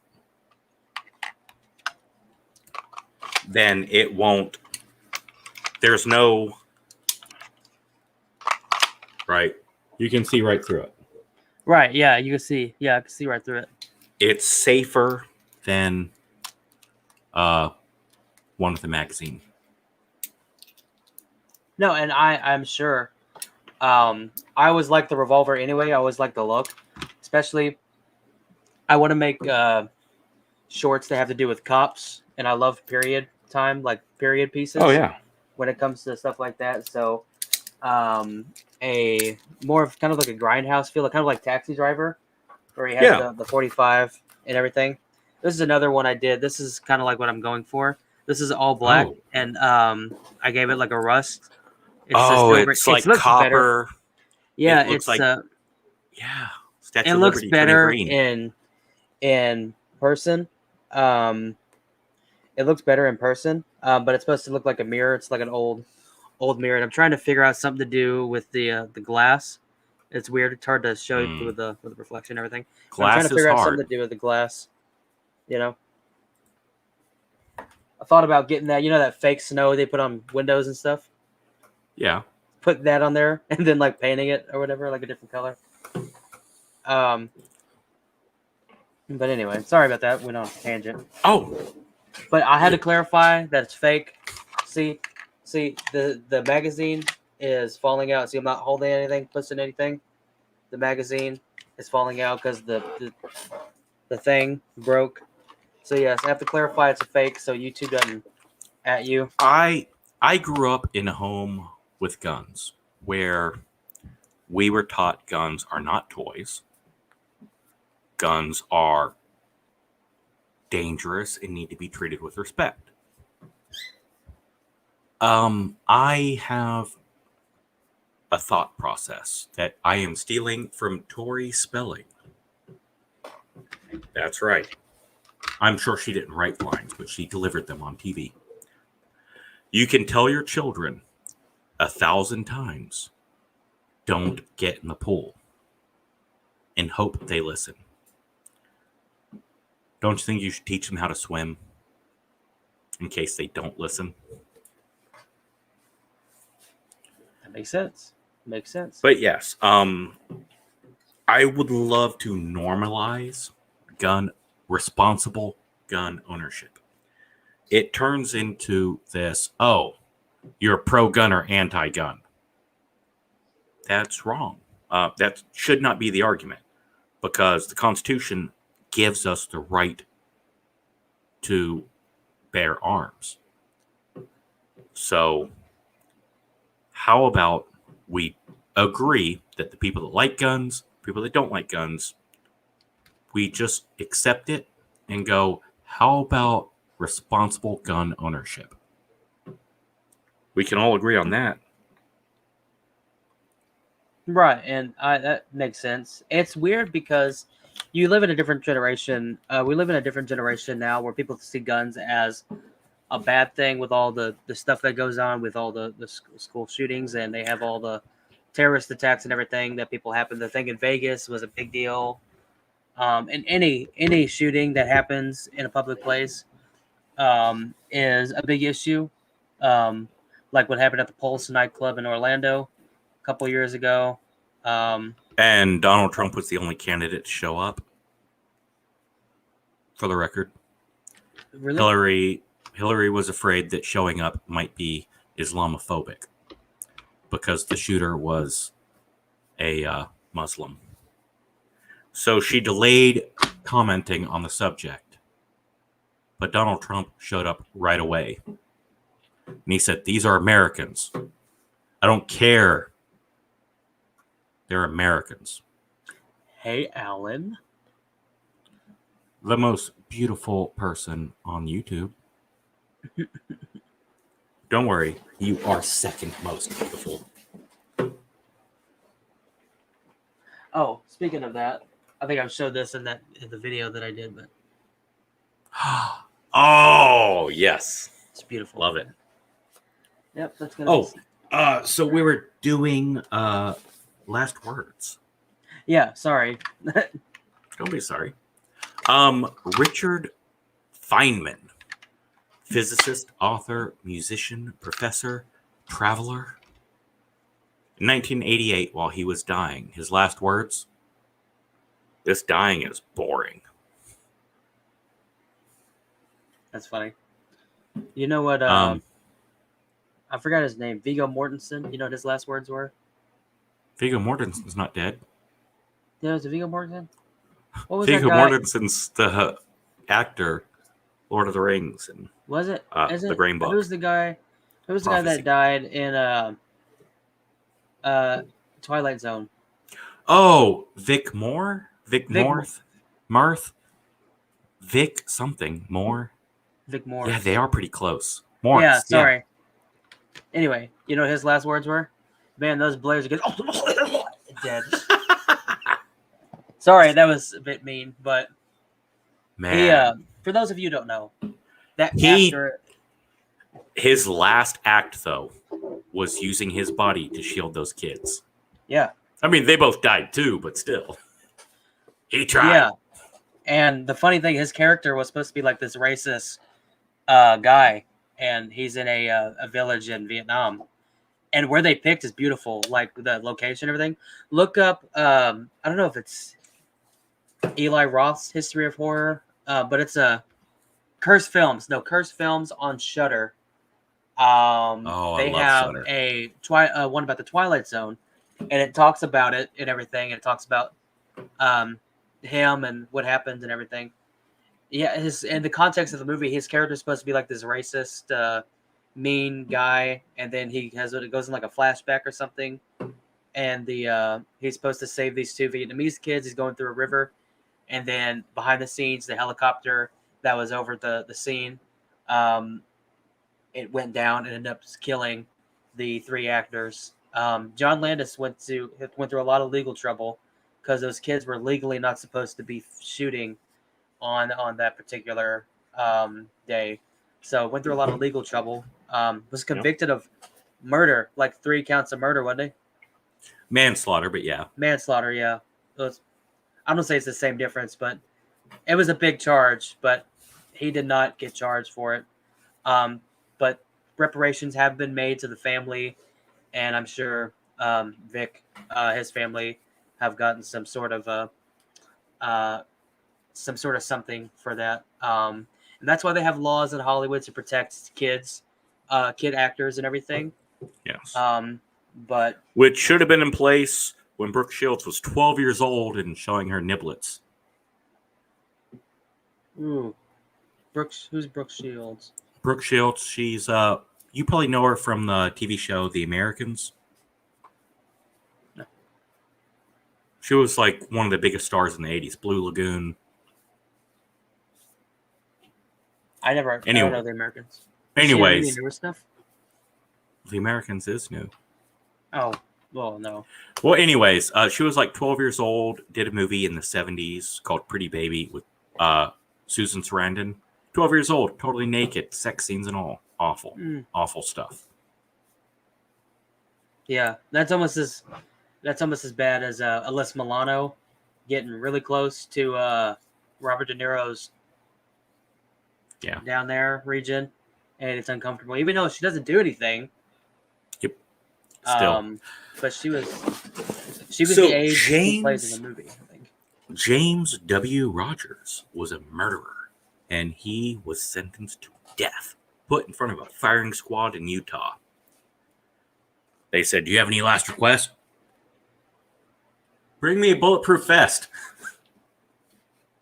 In front of a firing squad. That's his last words. Wow. Lucky Luciano. Tell Georgie, I want to get in the movies one way or another. That was his last words.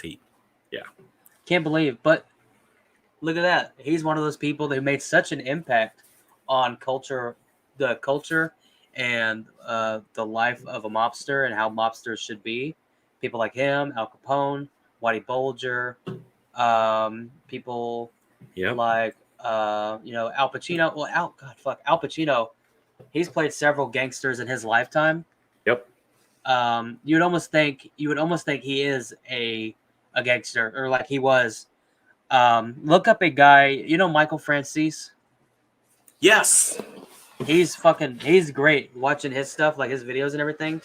And I would really, honestly, I would have liked to have been around at that time to see what he was like in his heyday. Like, he wasn't as bad as some guys. Like he said, there were some people who were like really bad, but I would have liked to just been around like a fly on the wall in some of their conversations and to see some of the people, Johnny Depp, he's kind of believable as shockingly believable. Oh, Ghost 541, a younger person says, "Hey Splatter, he has heard me talk about you repeatedly. He is visiting his grandparents, and so he's able to stay up late." Yes. Actually, in Kansas. He was on my stream the other day on my talk about movies and stuff like that. Nice. Yeah. Good kid. I like him. Arthur Conan Doyle, who wrote Sherlock Holmes, his last words. He turned to his wife and he said, "You are wonderful." Then he dropped dead. Clutched his chest and died. It's pretty sweet. T.S. Eliot could barely whisper, and he said, "Valerie," name of his wife. Now, W.C. Fields, he had sweet last words too. He said, "GD." You can say it for me. I don't say that, but GD. Goddamn. The whole friggin' world and everyone in it but you, Carlotta. Speaking to his longtime mistress. Those are his last words. Wow. Nice. Michael motherfucking Landon from Highway to Heaven. Also, Little House on the Prairie. Was he the main actor? On Little House on the Prairie, yes. Highway to Heaven, yes. He was also on Bonanza as the littlest brother. I see that. His family gathered around him, and his son, right? Because Michael Landon, he was fighting it. He was fighting that cancer, and it was like one of the bad cancers, not the good cancers. Like the ones that kill you quick in your sleep. No, this was like a bad, shitty pancreatic cancer kind of thing. His son's like, Dad, it's time to move on. He said, "You're right. It's time. I love you all." And then he slipped away. Fucking hell. It's crazy. John Wayne. Of course I know. Oh, his wife. He'd had some, he had the whole dying thing going on. And his wife, he married a Mexican, by the way. For everyone that says he's racist. His wife was like, "Do you know who I am?" He said, "Of course I know who you are. You're my girl. I love you." Because he'd kind of been babbling in and out. And his wife's like, "Do you know who I am?" And boom. Said that and then done.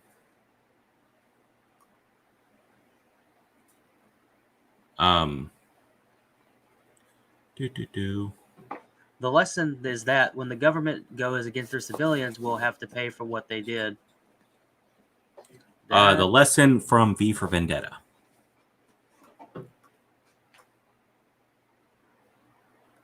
Yeah. This will be the last one. Last words. Now, my favorite television show of all time. Barney the dinosaur. You were surprisingly close. Barney is part of it. Now, there's Firefly, greatest TV show ever made. That was wrongfully terminated. Yes. MASH is a masterpiece. Absolutely. Oh, we'll have to do a. Oh, that's another one we should do. If you have a way to get MASH, and the other reason why I say I own the entire series. Is there a way you can show your entire screen? You can have the DVD, put it in, and we can watch it like on the thing. I can do that, or I can do it on Hulu or MASH Amazon. on Hulu? Oh, okay. It's on Hulu and Amazon. Oh, okay. Yeah. We could do a showing. Do that. That'll be fun.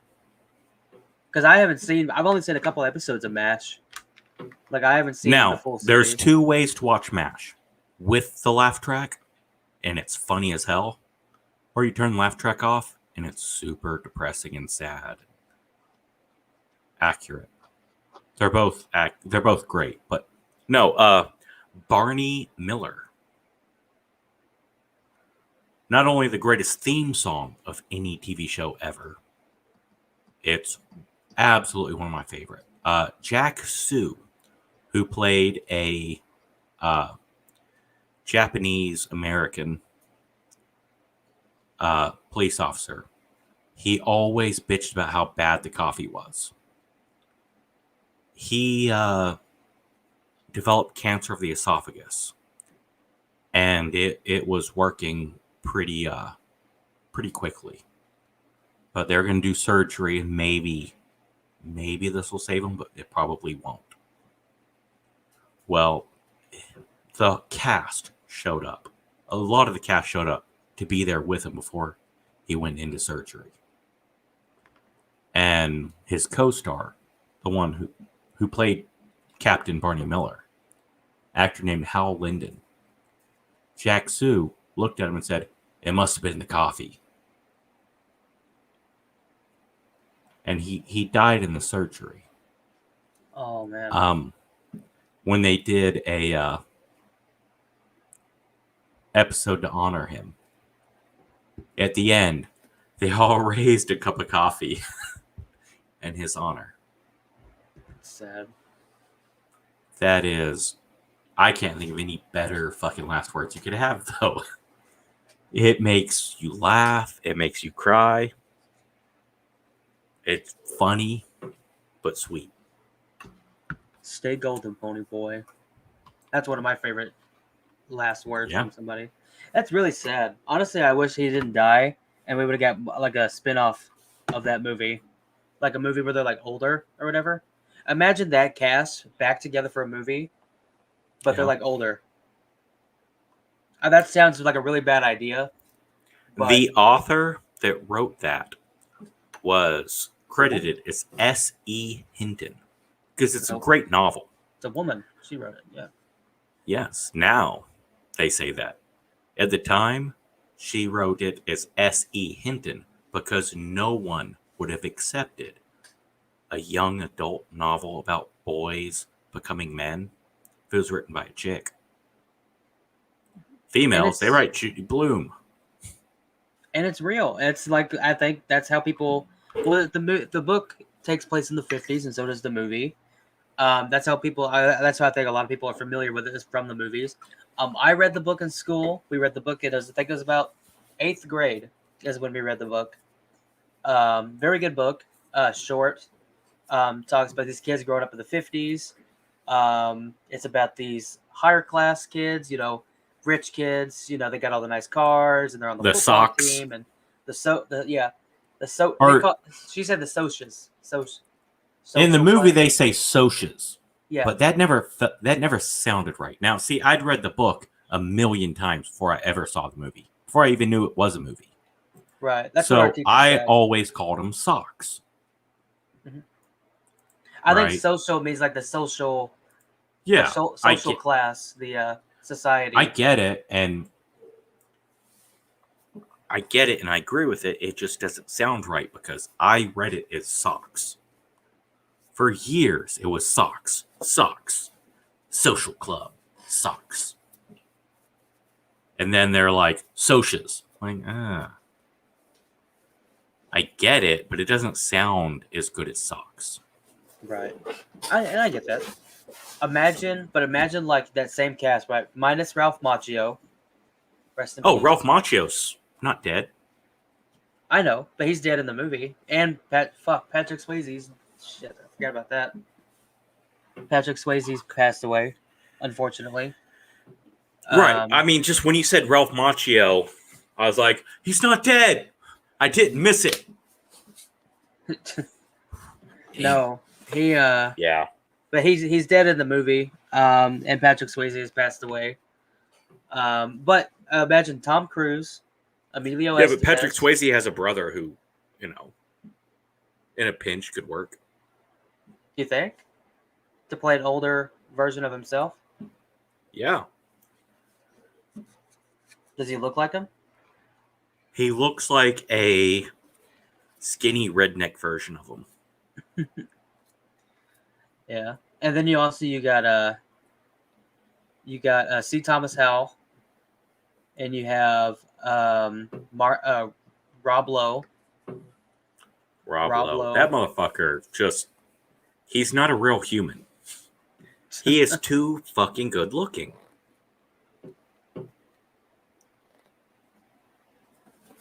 Yeah. Oh, you're referring to my sign back there. You're talking about I talking about the line from Dirty Harry. Ah,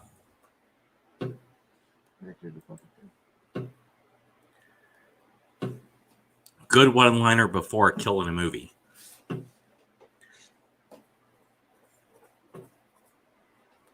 I know what you're thinking. Did I shoot 5 shots or 6 shots? With the most powerful handgun. Da, da, da, da, da. I'm paraphrasing. Are we not? Well, you just gotta ask yourself something. Do you feel lucky? Well, do ya, punk? Right. I wish I had my pistol. I don't have my 38. Not my 38. I don't have my other one. I have like a handgun. Um, am I not live? Am I just audio, or am I going in and out? Why are you not live, Splatter? Are you mean like live on my channel, or you mean I don't understand what you mean? Maybe he's asking, where do you live? Why are you not live, Splatter? I don't know. He is live. He's living. Wait. Check your pulse. Are you alive? Dies 7 days.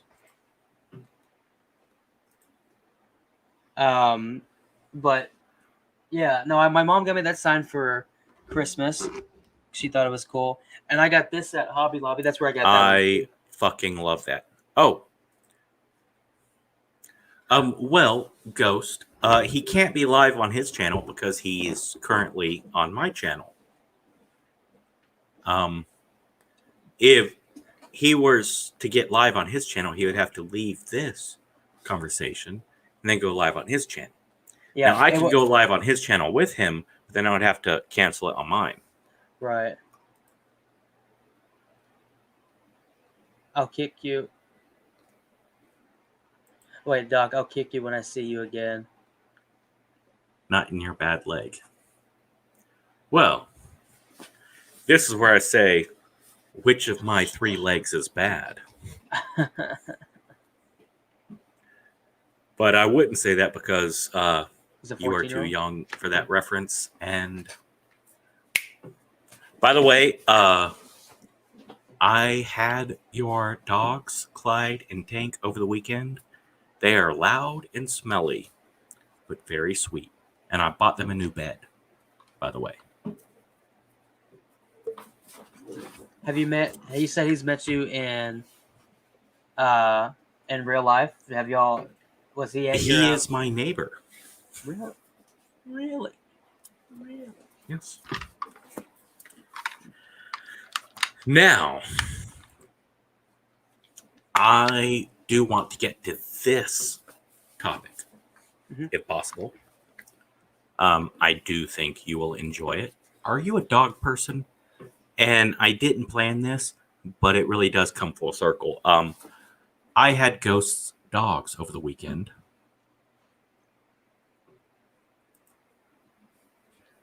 That is hilarious. I had Ghost's dogs over the weekend, and they are unbelievably sweet, 100-pound each pit bulls that are loud and smelly, and young and full of energy.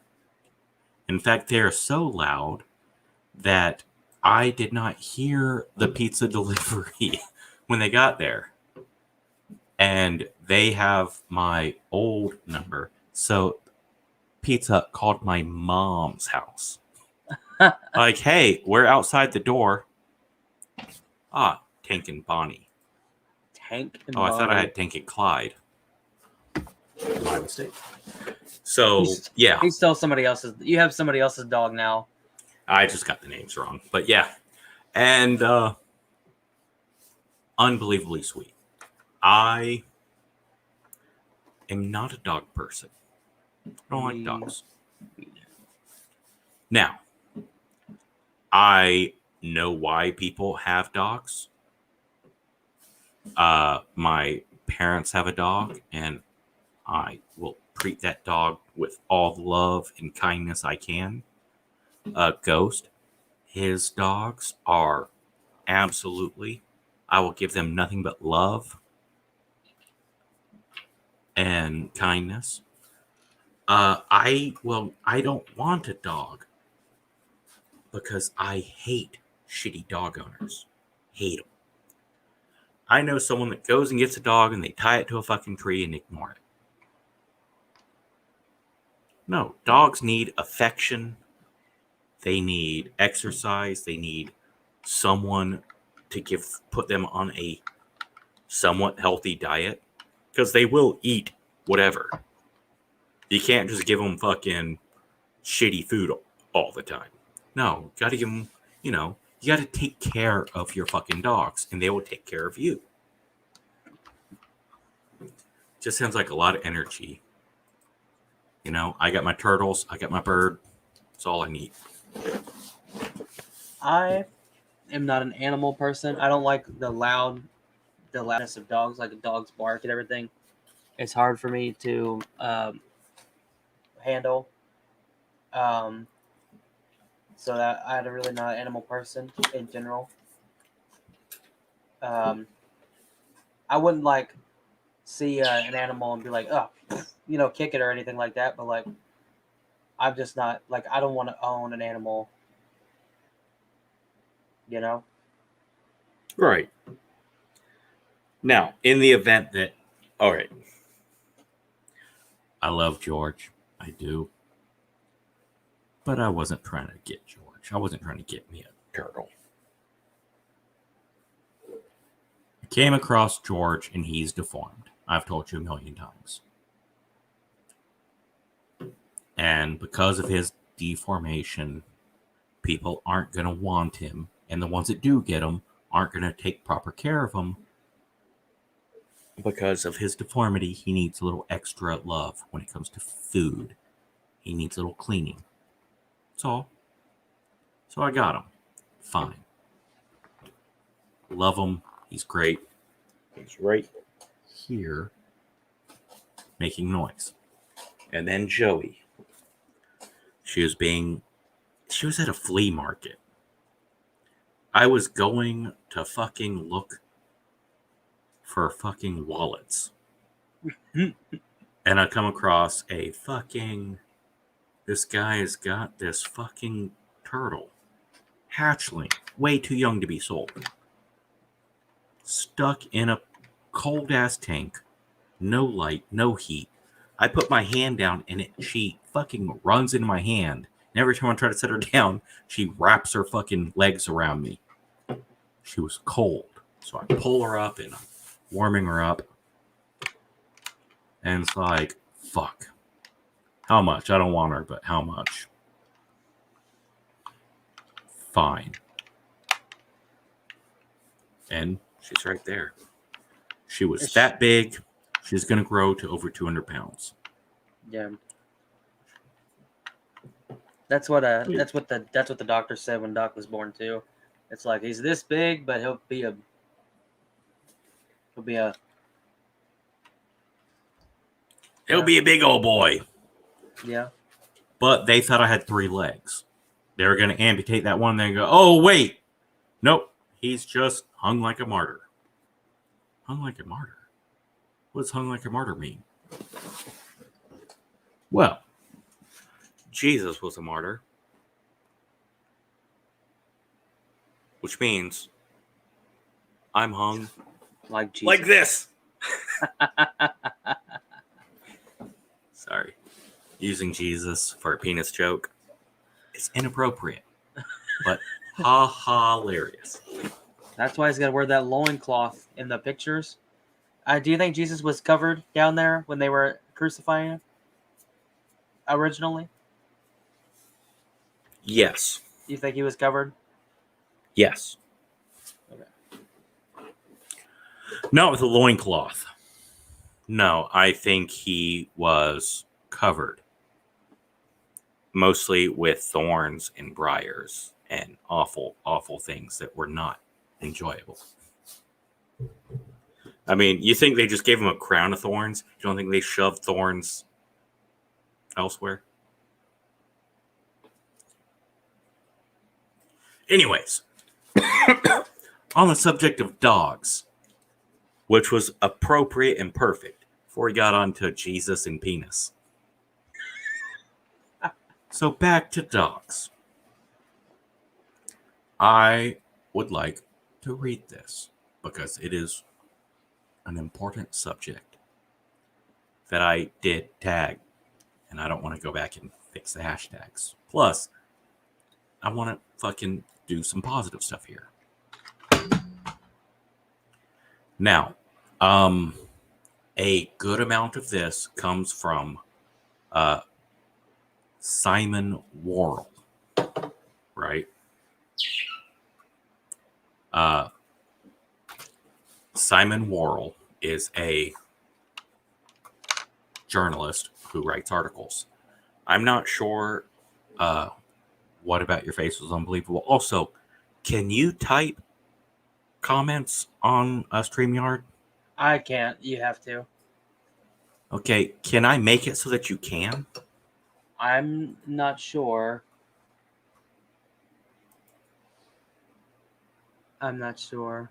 I can do private. I can do it like if I was to text them on my phone. But I can't do it through StreamYard. We should look into that because I'd like to be able to fix that. Because I know you can type on the YouTube, but whatever. All right. Anyways, a lot of this comes from Simon Worrell. 2 R's, 2 L's, 1 W, 1 A.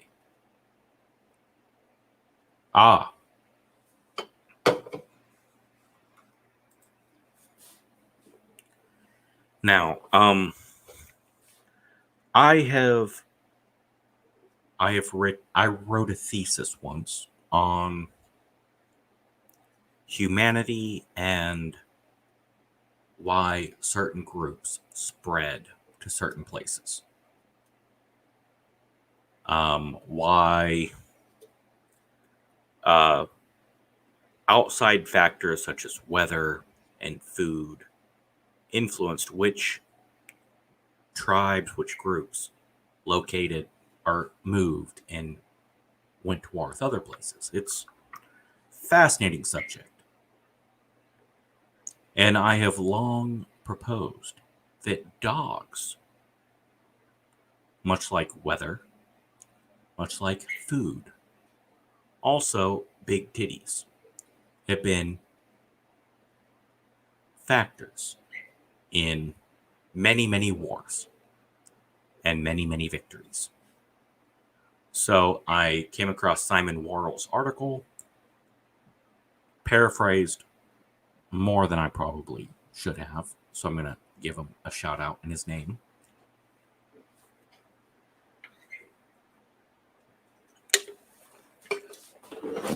But I typed this up a couple weeks ago.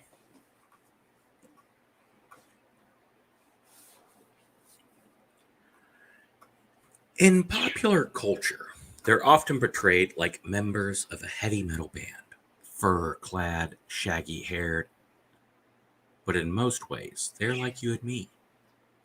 They used fire, they made tools, they lived in social groups. So why did the Neanderthals disappear? The traditional wisdom has been that climate change did them in, possibly triggered by the super eruption of the Campi Flegrari volcano near Naples, which sent already cold ice age temperatures plummeting. That, however, is absolutely horseshit and a lie. Um, now, Jesus fuck. Pat Shipman, a retired adjunct professor of anthropology at Pennsylvania State University and Harvard University, proposed a new argument that matches what I said 15 years before. Don't worry, Pat, I'm not going to sue you. Talking from her home in North Kakalaki, she explains how reading about invasive species while on vacation in a Caribbean island inspired her, why more accurate carbon dating methods have revised the timeline for Neanderthal extinction. A big part of that is wolf dogs that were discovered at woolly mammoth sites in Central and Eastern Europe. The Slavs may hold key to understanding why humans went on to build the Sistine Chapel and send a robot to Mars, while Neanderthals are a bunch of fucking nothing.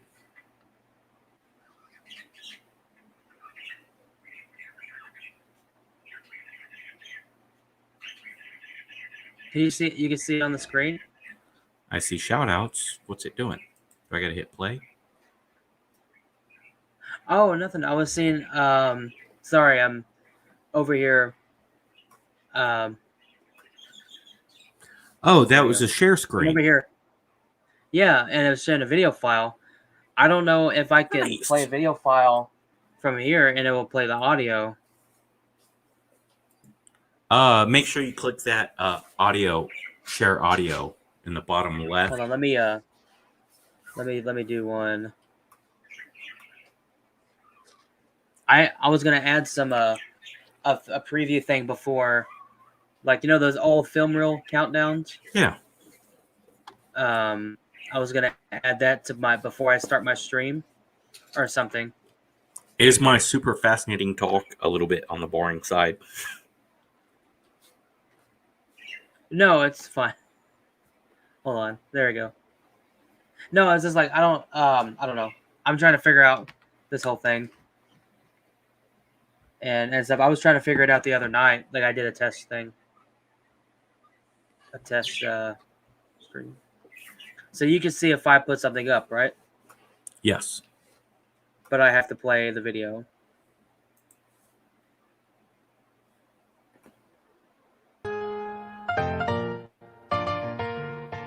Nice.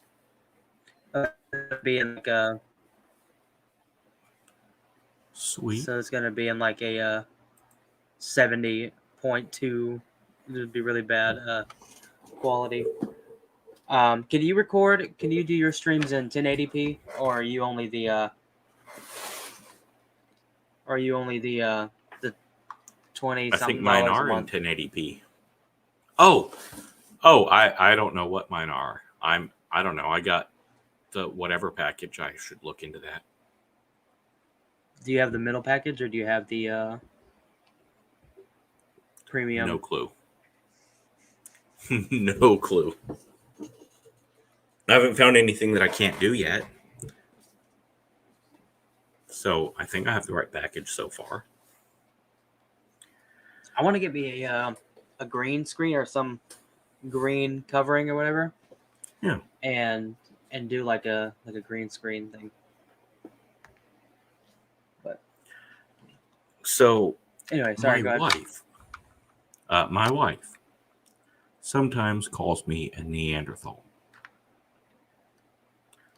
Now, granted, she uses different languages, or she uses different wording because, Cebuano, but I'm translating it as Neanderthal for the purpose of this video. Now, I'm kind of an asshole. Could I be a Neanderthal or have the genome? I could. I don't. I actually have looked. But, yeah. There are some people that have a little bit of the Neanderthal gene, but there's no more Neanderthals. Why? Because they fucking died off. And the argument has always been climate change. Well, that's not correct. Climate change affected Neanderthals and humans exactly the fucking same way. And the argument has always been that, oh, well, humans were part of social groups that allowed them to hunt big animals. Well, Neanderthals were part of big social groups. Climate change killed off the smaller creatures, and Neanderthals weren't able to hunt the bigger creatures because they don't have social groups. They do have social groups. So what's the difference? Well, one of the examples cited by Tom Higham, the deputy director of the Oxford lab, is that if you have a 50,000-year-old bone and it's contaminated with only 1% moderate carbon, which might seem pretty good, the old bone would appear to be 37,000 years old. So maybe it's a misdating issue. But there's nothing that would make misdating only apply to one group.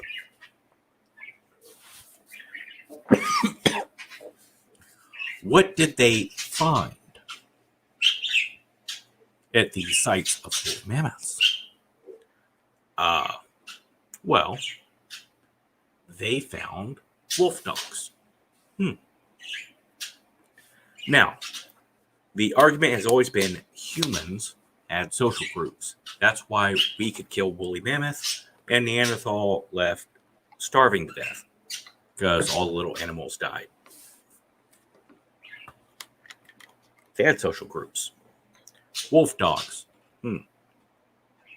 Did you know that Neanderthals did not have pet doggies? That's right. Neanderthals did not have doggos. Humans, smaller, weaker, smarter humans, we got some pet doggos. And we had a symbiotic relationship. We used dogs to help us hunt. So we were kicking some ass, using dogs to kill some fucking big woolly mammoths, while Neanderthals were eating plants and berries. Now, Neanderthals had been in Europe and into Asia for a couple of 100,000 years before humans left Africa. The question has always been, here are two species, closely related, both made tools, both had fire, both had social groups, and both were good hunters. So how come one survived and the other didn't? Now, you look at the struggles and invasion biology, the study of the invasion species. Because look at the lionfish phenomenon, right? It applies to humans and Neanderthals. Now, if the outsider survived, you'd think the one that had been there for hundreds of thousands of years, they know the terrain better. They know the animals better. They know how to survive better. So what's the only major difference? The domestication of wolf dogs by humans, right? So we look at dogs are pack animals, right? And humans are social, just like Neanderthals. For some reason, humans looked at dogs and went, I like you. Maybe I'm smaller and have less hair and I get cold. And you keep me warm at night. It's a possibility. Maybe humans are like, you know what? You make loud noises whenever something comes nearby and wake my ass the fuck up. I like that. Or maybe dogs were just good boys and humans saw it and Neanderthals didn't. But we used dogs to hunt larger game. And we survived and Neanderthals did not. So I'm not a doggo person. I don't necessarily like dogs. I don't dislike dogs. I just, this and that. But what do you think about my theory that Pat Shipman stole just because she worked for Harvard? She got the credit. I don't know. With dogs and everything, dogs are good for they're good for bleeding, they're good for hurting and everything, and they're good for people for emotion when they don't have human counterparts to emotionally connect with. They can emotionally connect with animals, and that's saved a lot of people's lives. I think animals have their purpose, and dogs and cats both. They're both good animals for people to have that. I do not, particularly myself, I do not want animals because I cannot stand, you know, I don't know. I just can't. It's hard for me to stand Right. animals, but it's not my business to say, oh, they're bad or anything like that. I just But particularly you don't. have to admit that doggos, cattos, whatever they offer things to people. Now, you may not value what they offer to people, but some people value the fuck out of them. And they require some things. You may think, fuck that, I don't want to give that. And other people go, that is a perfect exchange for what I get. Now, while there's people like you and me go, yeah, I don't want a dog. A lot of stuff to give, not a lot of stuff to get back that I want. There's also those assholes who go, I want a dog because I get all this stuff. I don't want to give back anything. Like people who That have makes animals and Yep. they show them, but they don't respect that them. makes you more of a dog person than that motherfucker who owns 7 fucking German shepherds and doesn't take care of them. Well, if you can't take care of animals that you have, you don't need to have animals at all. And that's been proven time and time again how bad. Oh, they can. They just won't. What do you think about that topic? Is that kind of an interesting one? I mean, it's better to talk to people who are more who are more into animals. It's not my forte or not my field of. Well, it's not my forte either, but I still thought it was interesting because I do have a interest in evolution and uh, this and that. Also, I would just like to point out, um, no, uh,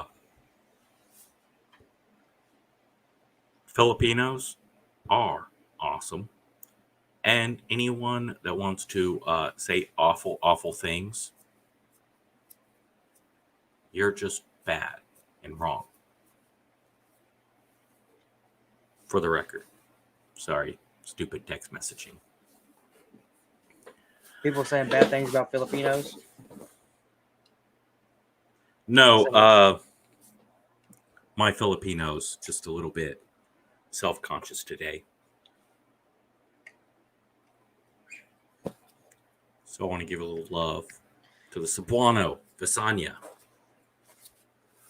Yo, shout out to all my Filipinos out there. You know how it be. You know how rough it is in the streets out here. You just got to remember that. Faux shizzle. Now, I always like to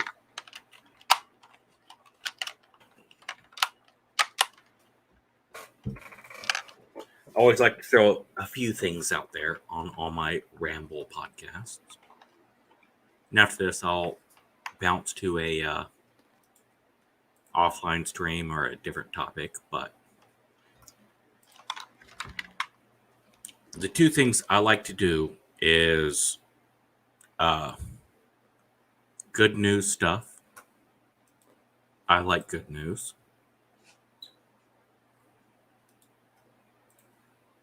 And I like to do a little advice. Now, I already covered mental health, but I like to think that the advice is part of mental health.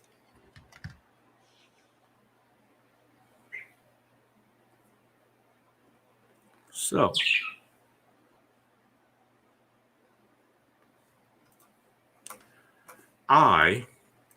we discussed Vietnam veterans earlier. Mm-hmm. Now, I've got, being part of a veterans organization, I've got veterans of various wars, many of which are Vietnam. And there's one in particular who does not have a smartphone. He has a 20-year-old phone that he still fucking uses.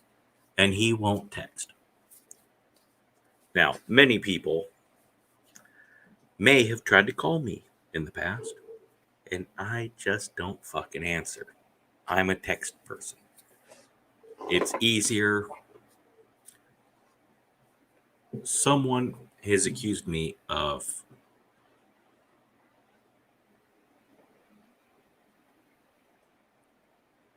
rambling. I was, geez, man, you're slow today. Rambling. So texting is just easier, more concise. Well, I have, we've been working together with two different communities. We have a pie making contest. Two veterans organizations are going to have a competition making pie from scratch. Winner gets a trophy and bragging rights. And then we're going to do it every year or so, or sooner. Trophy, go back and forth, bragging rights, shit talking, bunch of old people poking fingers and calling names. We also have a pool tournament amongst our two organizations.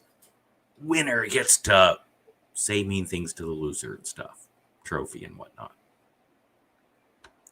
We're actively getting involved. Yep. But since he's organizing it from his end and I'm organizing it from my end, he's had to learn how to text. So here's a good news story.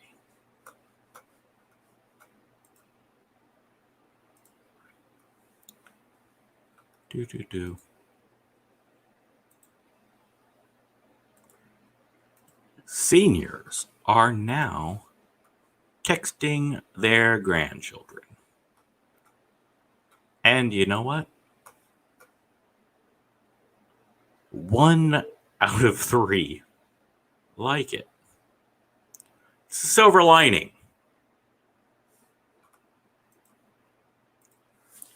So yes, 2/3 fucking hate it.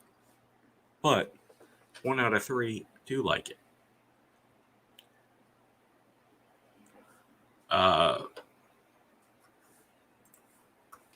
Dragon Man. Not to be confused with that crazy German who gave everyone his fucking address. No, the largest ever Homo sapien. Homo sapien, you can't say that. Human might be a new species closely related to modern man, which does tie into the Neanderthal thing. We do have, some of us have a little Neanderthal in us. So Dragon Man in China, bigger skull than anyone else ever seen, largest ever. They don't give an exact size. They are saying that the Harbin cranium and our analysis suggests there is a third lineage of archaic human that once lived in Asia. A closer relationship than Homo sapiens than with the Neanderthals. Dragon Man. Now, possibly, it's just a dude with Down syndrome. With a big head. It's mean. It's not mean. My first wife, lovely, lovely creature that she is, She married, has Down syndrome. Oh. No, but she married a wonderful dude whom I like way more than her. Sorry, dear. Oh, he's awesome. He's got a sister with the Down syndrome. And I, as you know, I've worked with special needs children. And I coined a term, Downy, for the children with Down syndromes because Downy is soft and lovely and sweet. And it just, Downy gives me a warm, happy feeling.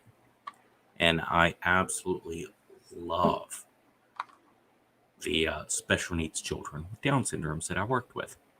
They have a special place in my heart. So I was talking about my use of the term Downy.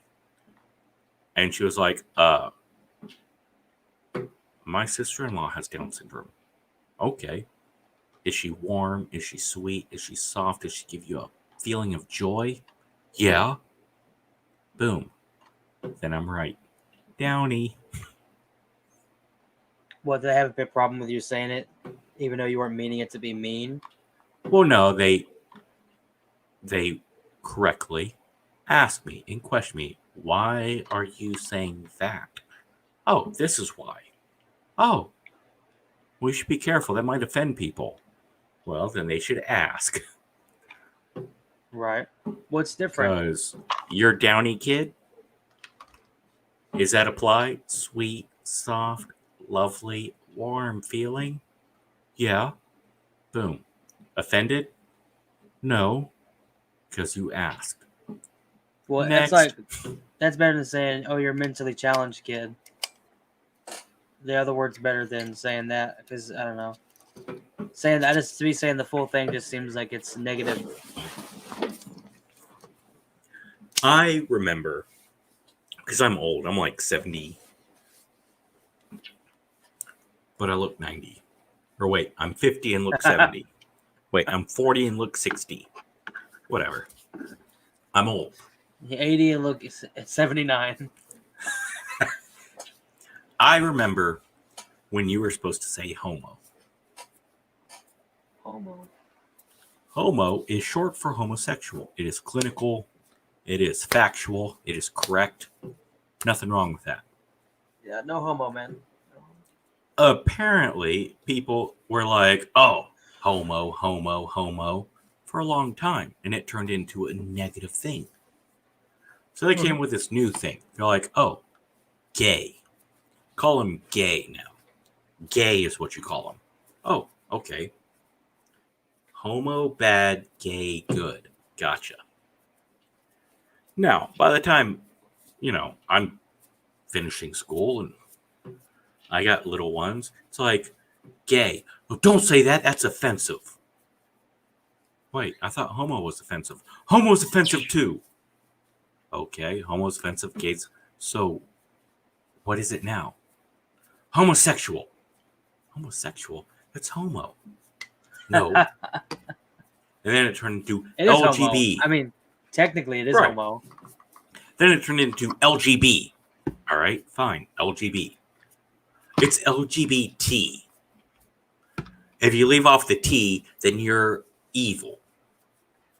Okay, fine. LGBT. Then, as I'm, in the military, and they're like, oh, it's LGBTQ. What's Q? Queer.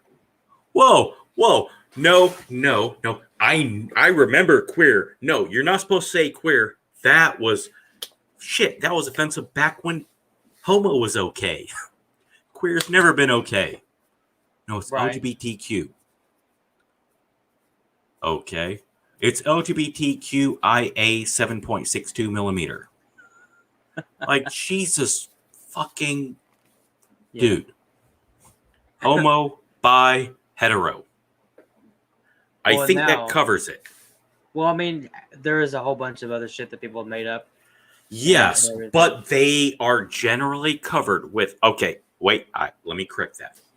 Homo, bi, hetero, asexual. I think that covers everything in the simplest terms. You're right. You're pretty much right. But whatever. I'm not challenging you on your speech or whatever like that. It's like there's so many people out there. They'll be like, well, there's this and there's this and everything. Yes, there is, but we can't say the full thing. You're leading so many LGBTQIA plus. It's kind of where it stops, and then there's all the other ones. So they're leaving out, instead of LGBT, they're leaving out LGBTQIA P. First of all, MIC, what's the difference? KEY MOUSC. I have been part of the community for decades, and I still don't know the difference between lesbian and gay. Well, lesbian is, well, I guess that kind of separates it because lesbian is women, two women, gay is two Right, men. but I thought gender wasn't a thing anymore. I'm just saying. So a trans woman with a penis who's attracted to a trans woman with a penis is not gay, they're lesbian. I guess if they identify as a woman, they would be considered a lesbian. Yes. It shouldn't be a debate. You're either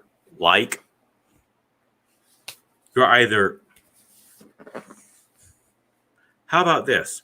You're part of the community or you're not part of the community. Can we just call it the community now? Then you can add whatever specifics you want. You're in the community, you're not in the community. I don't like to be. I mean, I could say part of that community or whatever, I guess, but I don't feel a part of it as being for some of the stuff I believe. I don't think a lot of anyone people feels part of it. That's why they keep making designations. It's just more and more divisive. Right. Yeah. Sorry, how did I get on that one? I have no idea. Oh, yeah. I was just trying to fucking do positive stuff. Right. Yes. LGBTQIAPN MICKEYMOUSE. I want to get rid of labels. Hey, we didn't. I didn't make them. We didn't make. I guess we kind of did make them, but you know, yeah. I No, I mean, am pretty. I am pretty sure straight white women in California created all these labels.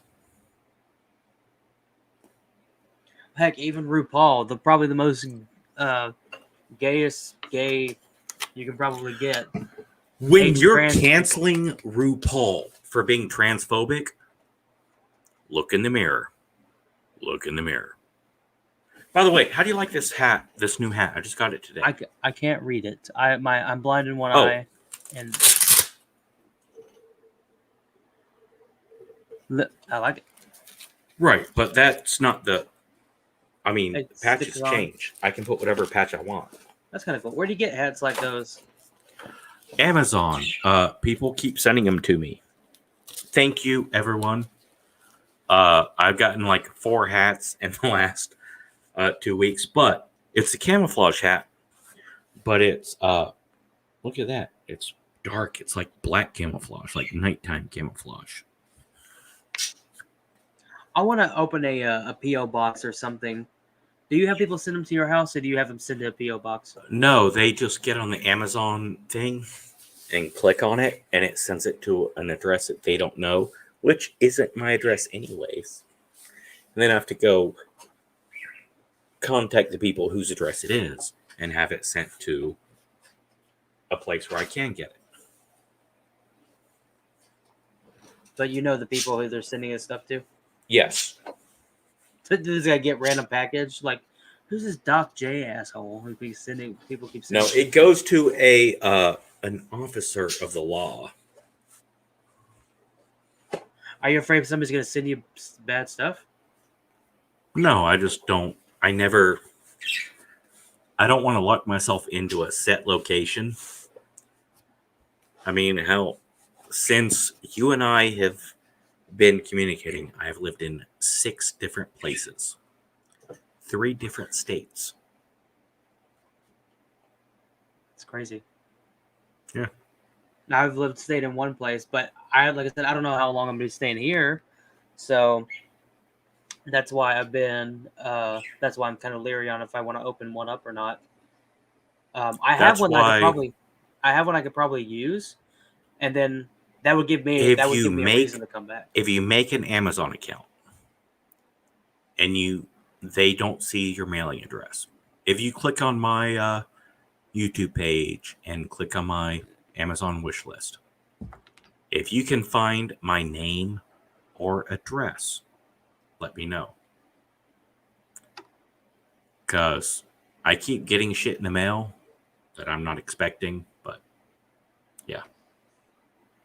Let me see if I can go to your. It's in your about page, right? Should be like you just go to my homepage on UBTube. It should be at the top with Teespring and all that stuff. Yeah, I didn't see how many views you have. You have over 300,000 views on your channel. Is that good? Yeah, that's really good. Well, you have over 8,000 subs, which is really good too. That's nice. Thank you. Yeah, I have 143. That's where I am. Yeah, but you got way more views. Like, you get way more views than you do subs. Kind of shitty that they're watching your stuff, enjoying it, probably pleasuring themselves while they watch it and not subbing. I'm thinking a bunch of people that don't have YouTube accounts. See, I don't understand why it does this. It sends me to my thing. It sends the wish list. Okay, still. It does it when I do that too. Like, I can't click on yours. It sends it to mine. Right, yeah. There's got to be a solution. All right. So let me throw Can you pull out- it up real quick? Can you pull it up on the thing real quick? Uh, I will do my best. Yeah, like I said, with my video, like doing videos and stuff, um, like I have this right. If I want to do a review on the Adams Family, and if I tell people that, hey, I have a physical copy of this, I bought the movie and everything, then they can't at me. Oh, I have the TV series, the movies, the '90s movies, minus the Family Reunion or Adams Family Reunion. I have these two with the uh, with Raul Julia and her, and then I have the animated movie. Raul Julia died making a movie. It was Street Fighter, I think, which is kind of sad. Oh, if you want to pull the thing up now, you can. That's what I was showing. But like with movie reviews and doing that kind of stuff is to show I have a physical copy of something. If they ever want to say that I'm pirating or anything like that. All right. Before I throw that up, I would like to address a linguistic issue. Now, we touched on this topic with gender identity before. Mhm. Now, if a male is dating a female, married to a female, begging a female, all this, and someone asks, is that person bi? In our culture, that's a perfectly reasonable thing to ask because sometimes bi people hook up with people of the opposite sex, correct? That's correct. Yes. Now, the idea that they would never ask if you're bi if they knew you're banging a female. In other cultures, if you're with a person of the opposite sex, you're straight. If you're with a person of the same sex, you're gay. Bi just means you're single, apparently.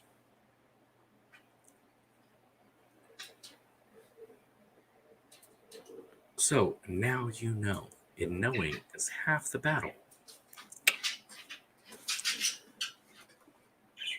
Sorry, I'm just trying to, help out.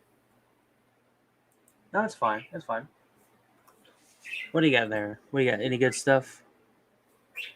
It's hard for me. It's hard for me to read on here. Let's see what we got. What do you got? You got lollipop. Flamethrower candy. Flamethrower candy, little nitro. World's hottest chocolate bar. Backwai California Reaper. A Condor tactical belt. Nose wax kit for men and women.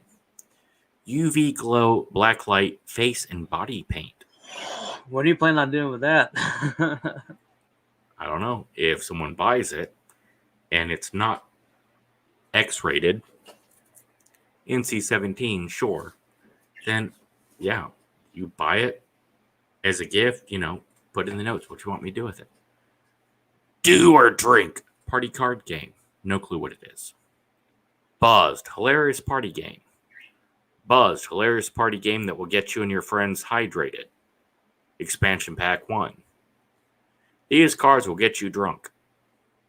Scorpion Triple X beef jerky. All I saw was XXX. I'm like, uh-oh.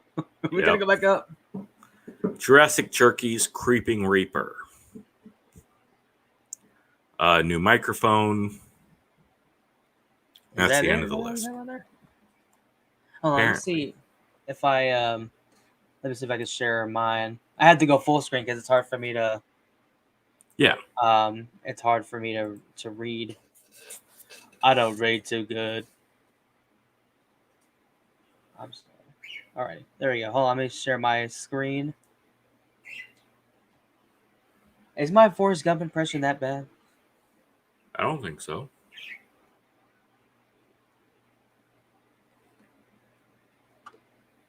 Or am I just, is that offensive to imitate a guy who is possible on the spectrum?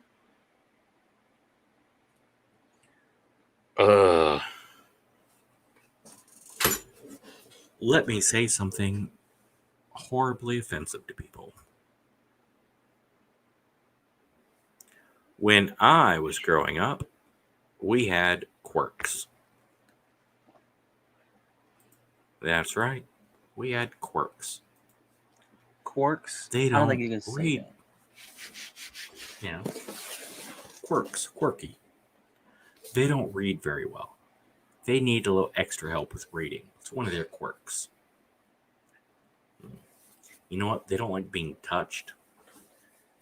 They're not very social. It's one of their quirks. Ooh, you know what? Wow, George is planking. Sorry. He's doing a weird thing on his. They were quirks. It was. Now, I had a speech impediment as a child. What it was, he's got a little quirk. He doesn't say specific things very well. He has trouble speaking. Let's give him a little extra attention on that. We started giving these quirks names, diagnosis, and treating them as though they had a disease or a problem. And man, then it became, oh, I'm sorry. You can't read. You have dyslexia. My generation was, oh, you have a quirk. You need extra help. Turned into, oh, you have a disease. You can't read. It's not good. I just think us old fuckers had some things right and a lot of things wrong. And you young fuckers, you got some things right and a lot of things wrong. Nobody's perfect. Well, Lemmy, Killmeister. Was that a Oh, lyric or something? Lemmy Killmeister. Lemmy Killmeister. Motorhead. Lemmy. Yeah, I know who you're talking about. I was like, was that a? Yeah. Did I miss something there, or was that something he No, said? you said no one's perfect. I said Lemmy Killmeister. Duh. Are you implying he's perfect? Yeah. Him, John the Baptist. Yeah. Those two, perfect. I put my my screen up. I have two different wish list thing on Amazon. I Yeah, have my one involves sex toys, and we don't want to share that one. no. Not all of these are the best. Hold on, let me show it from the. So yeah, but if anyone wants to buy me any of this, please send as a gift with a message, and so I can contact you and thank you. And if you do send me a gift, send me a return address or have a return address, and I will send you a letter of some sort. So yeah, not all these are perfect. Yeah, Meet the Parents, Mr. and Mrs. Smith, the Italian Job, the remake, and then you have the original Italian Job with Michael Right. Caine, which I didn't know was a thing. So I mean, I gotta say, like, it feels like I don't deserve to ask you guys for shit. Right? But you're not asking for stuff. You're saying, hey, if you want to send me shit, I'll do a video with it. see that, and that's sexy. Eh, It's Al I can see. Pacino. All right, sorry, go ahead. Oh, I was just saying, like, it's It feels weird trying to sell merchandise, doesn't it? It does. But I just feel like I'm not big enough so people will buy it. You get what I'm saying? all right, there are a couple channels which I guess are smaller than me, which I don't like. Like that just what? Like I thought size doesn't matter. That's what that hooker in Denmark told me. First mistake is you went to Denmark. No, actually, first mistake was you didn't laugh at my joke. Oh, It makes me self-conscious. well, Second, I was gonna say no, we gotta think. absolutely go to Denmark. Everyone goes to Amsterdam. Mistake. Denmark, much better.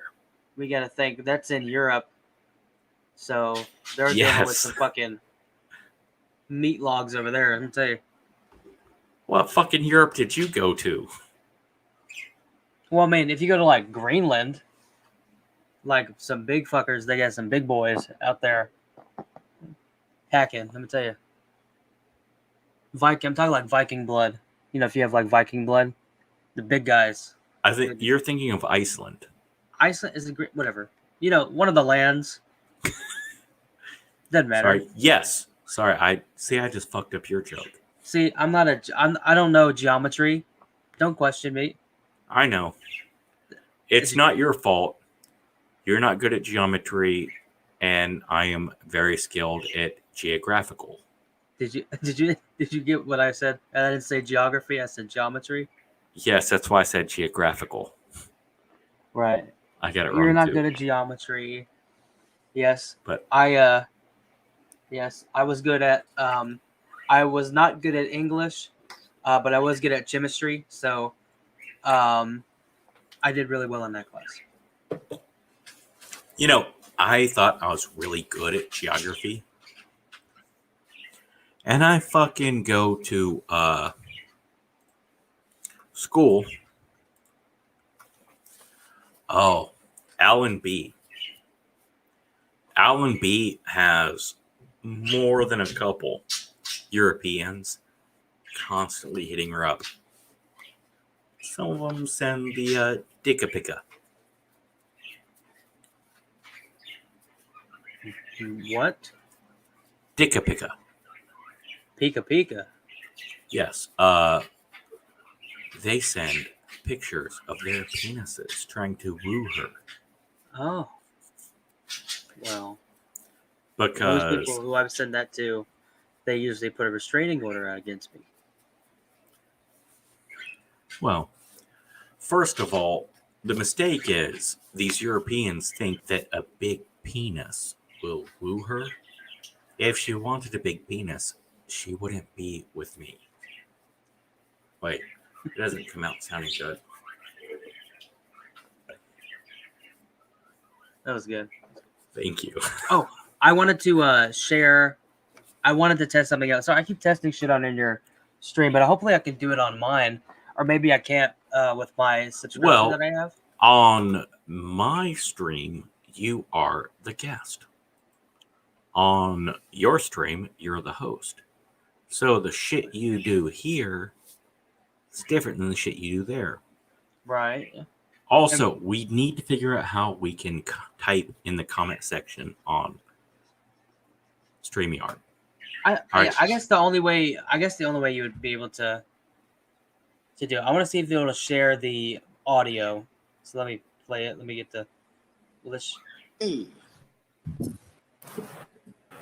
It's Mario. No, I went ahead and I joined Knife of the Month.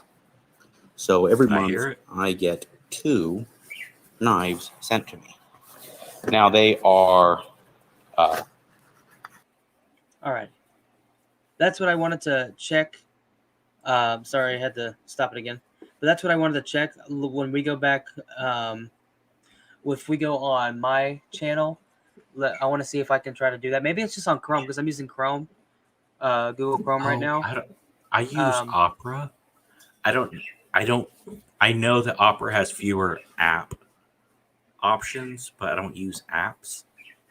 So, yeah.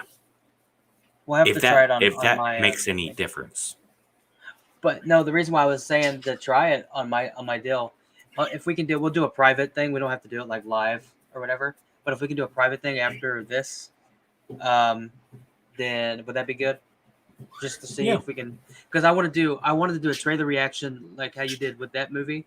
I wanted to do one for myself, even though I've seen it like 5 times. But I wanted to do trailer reactions or whatever.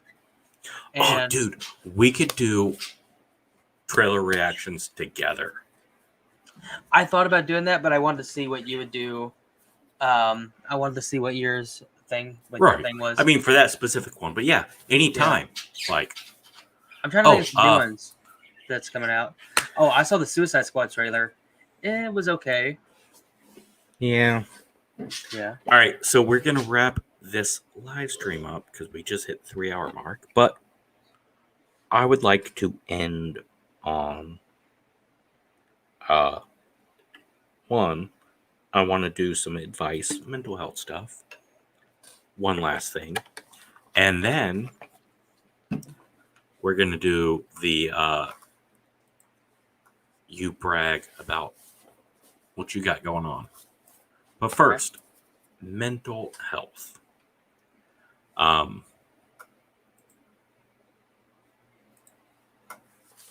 I put you on solo because I'm doing something. Now, I have a wonderful friend who is having some personal issues and difficulty reaching out. And I'm a fan of therapy. I was doing drunk therapy on the internet. I still kind of do sometimes. But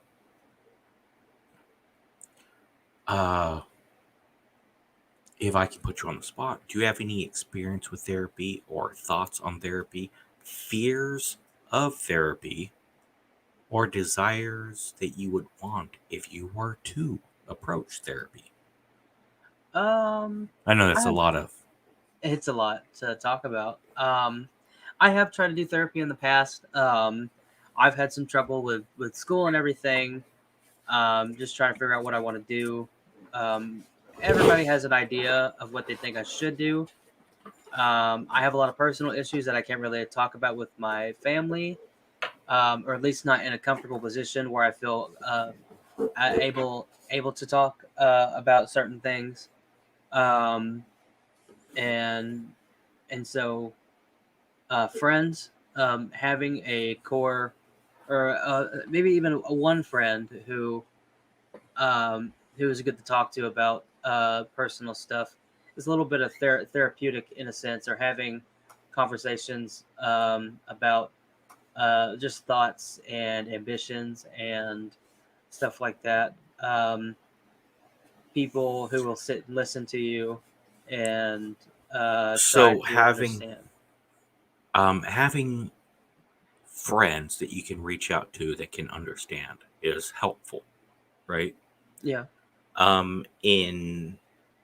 Do you think that might possibly be a possible replacement for therapy? I don't know. Thing about therapy. I mean, possible. I know. Well, the thing about therapy is, especially when parents send their kids to therapy, kids feel they seem they need to be kind of be careful what they say, because they know it's gonna whatever they're gonna say to talk to the parents. It happened to me. Being forced in therapy is never good. No, and everything, feeling like you did something wrong, and also being told it's supposed to be confidential. It's supposed to be person to person or whoever. And then they play that bullshit game of, well, you're underage, so legally. Yeah, betrayal of trust makes you not trust a therapist. Right, and that's why I don't hate therapists or anything like that. But you have bad experience, and so I don't feel comfortable going to therapy, at least not prescribed by a parent, because I've had that experience, And so that would be something to do on my own time, something to do with personal reason. But kids, you kids. But for anybody out there who's needs to talk to somebody who's struggling or anything like that, just try to try to find some friends who you could talk to and connect with on a personal level. Some people are afraid to talk about that kind of stuff. I think a lot of people don't want to talk about it because trauma. Everybody's gone through their traumas, and so that'll bring something up, and then it'll be a big shit show. But having a friend or somebody that you feel comfortable with talking to about things, like I said, ambitions, plights, anything you've been going through in your life, just finding someone or some people to talk to can help get your emotions out there, and it will help you. It definitely helps you with if you're in school, if you're going through stuff with family, and that's where a lot of people our age or my age, they tend to seek other ways of treatment that's not so beneficial. And I'm not trying to be disrespectful or anything like that, but it's just a fact of life. People they try to seek other methods of help that could be detrimental to themselves. But Easy good way things, out. yeah, easy way out or anything like that. Reaching for the makes me feel good but doesn't help me. Right, and that can mean I would use your imagination.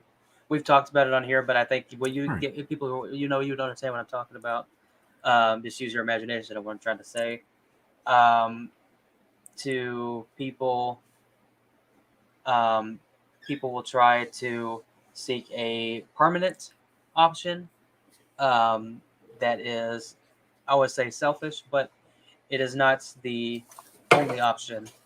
There are people who have issues regarding, like I said, family or identity. So I have will trouble finding never ever be a fan of suicide. My channel, I can say it. I said it, so now you can say it too. Yes, suicide. I have dealt with the topic many times. I lost someone very recently. And yes, you feel alone. Yes, you feel all these things. I understand. Not fair to throw this on you when you're already hurting, but every person that I reached out to help and they took their own life, my fault. Could have done better. Should have done more. My fault. Oh, you disagree? Sorry, you're dead. You can't respond. So it's my fault. I'm blaming myself. And I bottle this shit up. So yes, asshole thing to say, sure. But all the people that did it, that are offended by it, they're dead, and it's my fault. So they can't argue. Do you want to be one of those? No, I gotta say, I love that I asked you, because you did bring up something that I have no experience with. I never went through that.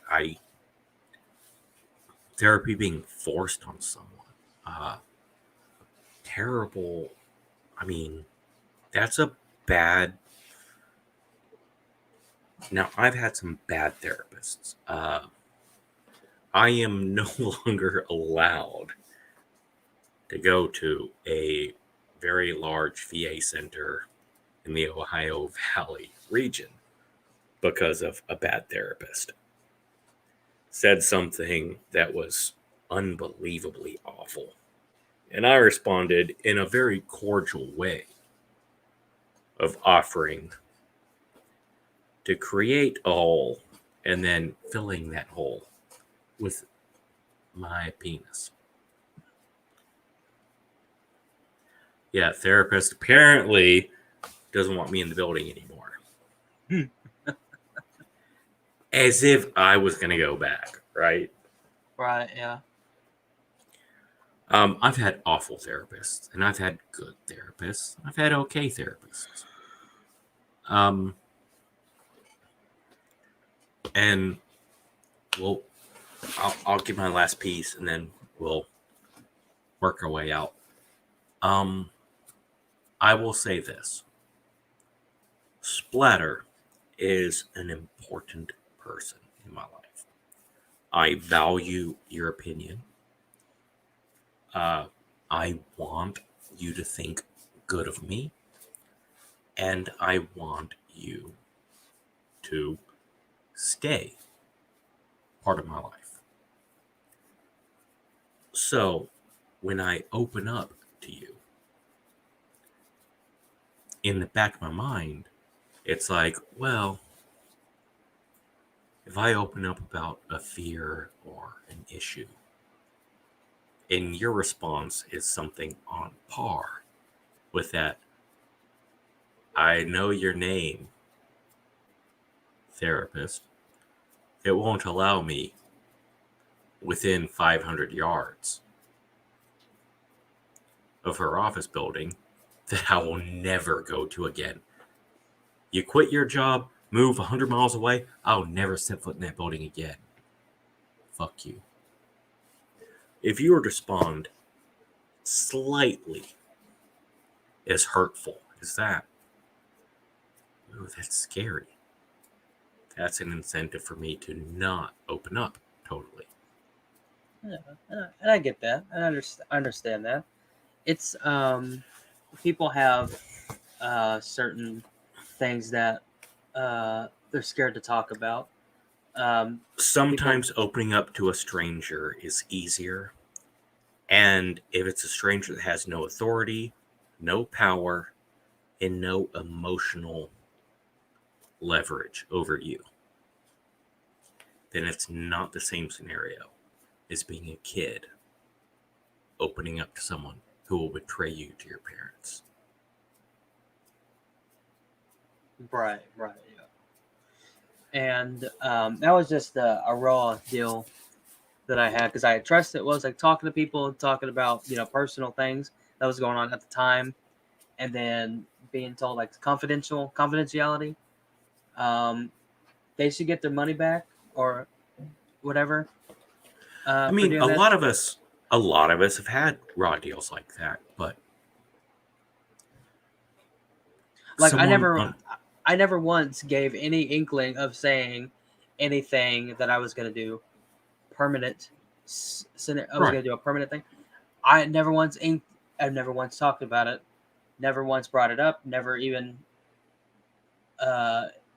thought about it. Talking to somebody like that or talking to somebody about that, and I just kind of felt like I don't know. I just felt like I was being used, if that makes sense. Yeah. Oh, perfect sense. You weren't there to get help. You were there because you had to be there. And then they gave you some bullshit lines about confidential. You can trust me. You couldn't. So why the flaming fuck would you ever try that shit again? They don't have leverage over you. And it is scary to open up to people you love. I mean, you do open up slowly, like peeling layers off an onion or slowly peeling the skin off of a fruit, not a person.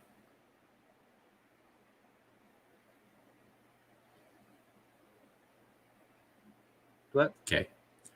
I said a fruit, not a person. I made a very creepy, vulgar, murdering, psycho serial killer statement.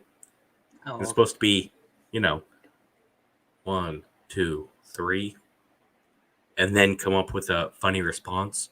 It stopped out, so I didn't know what was. I didn't have the funny. I didn't have the funny response, so it just turned into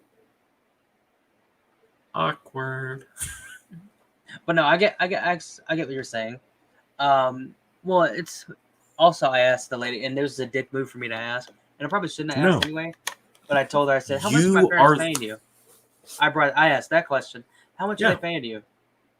And they go, "That's whatever, but that's between them." I was like, "Well, yeah, but how much are they paying you?" And she never told me, not once when we were talking. I only went to her a couple times. I didn't feel comfortable talking to her because bad thing was it was my dad's friend's wife, his friend's wife, and so I didn't really care to be around her. And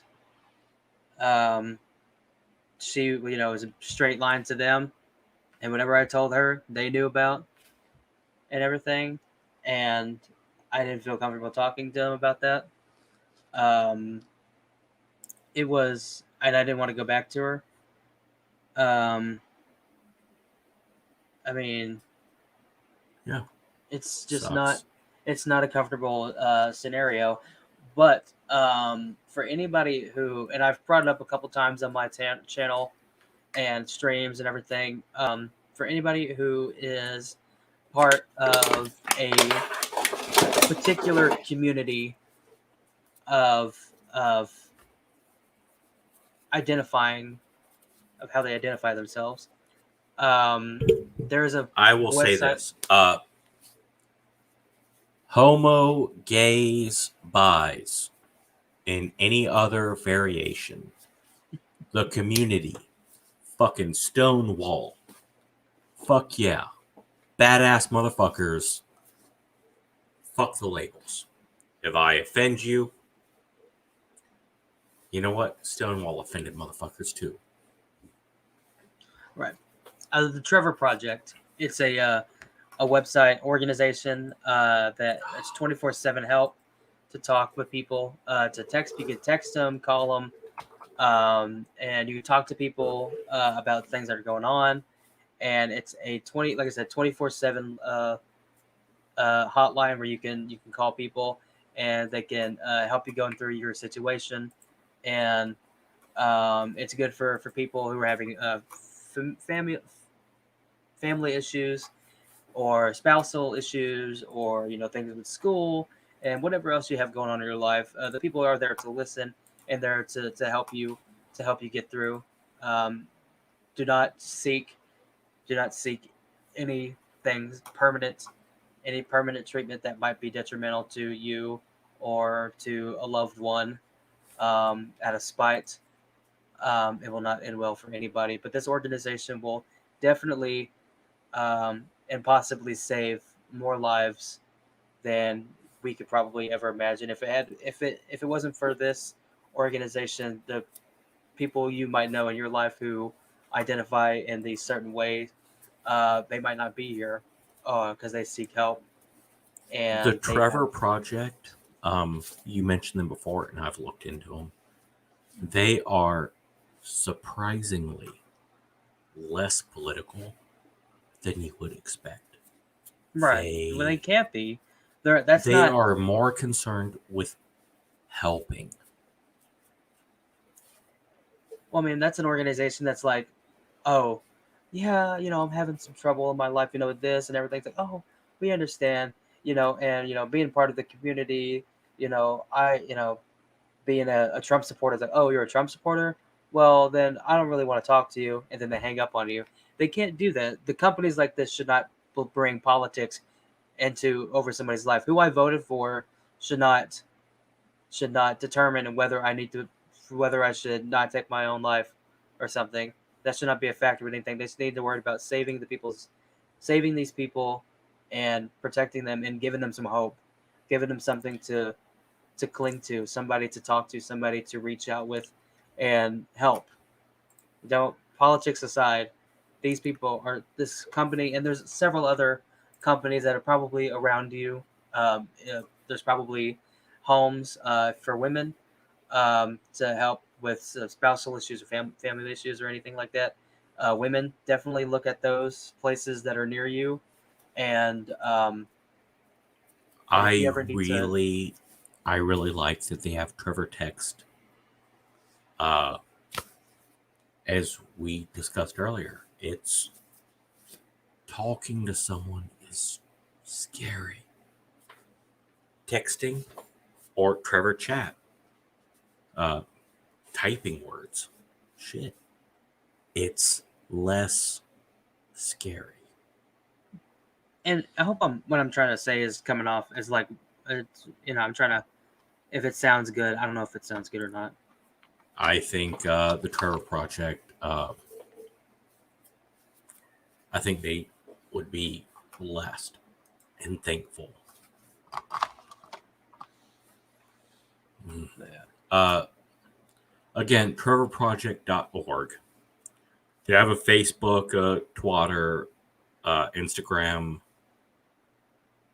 Okay, I don't know what the T is. Tumblr. And YouTube.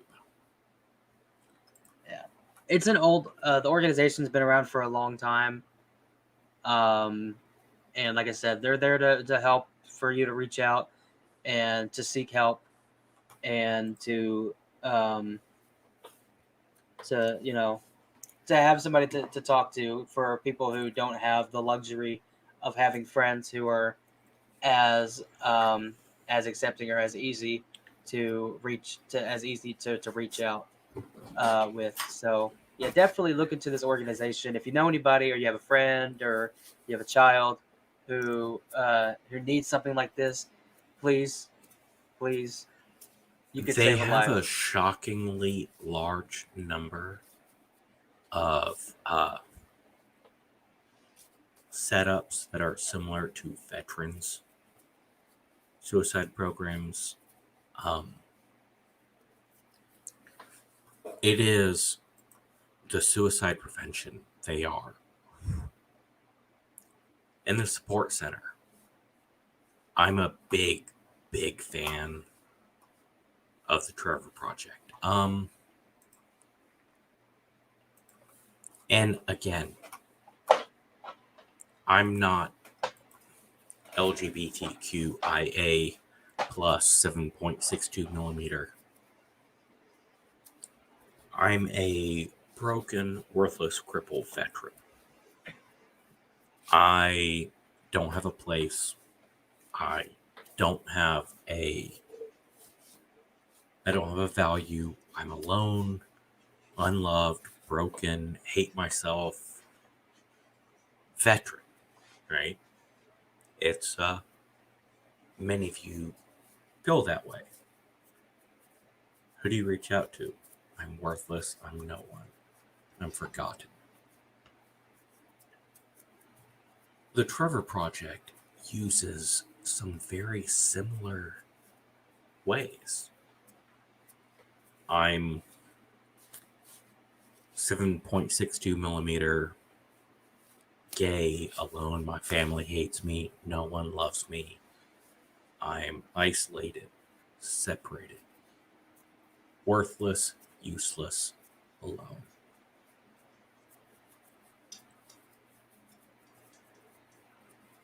It's very, very similar. I am amazingly blessed to have a strong support system. Yeah, he's part of it. Alan B is another huge part of it. I am blessed to have a support system. Not all of us are. Veteran suicide is 22 a day. That's batshit insane. Is that just in the U.S. or is that all over? United States military. 22 a day. I lost someone when we were doing our last stream. I thought I was making good progress. We were having talks, and you know what? I felt confident. I even mistakenly patted myself on the back and was like, yeah, I think we're doing good. I think I'm getting better at this. Fuck. Middle of our stream. Hey, I'm supposed to contact you because, yeah, sucks. And man, you know the same. Isolation, distance.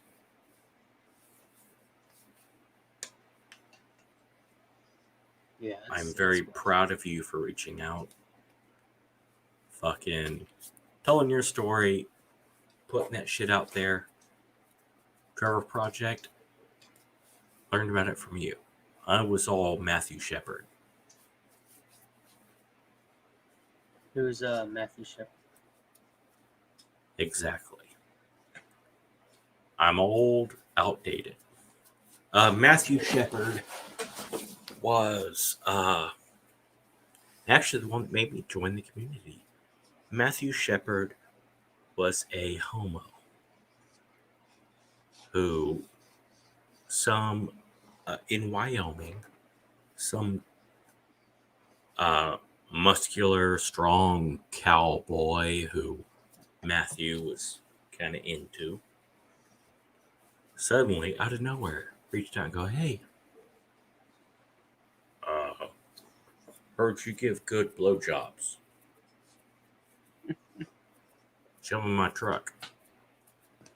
Then they tortured him, beat him, and tied him to a fence post. And it took days for him to die.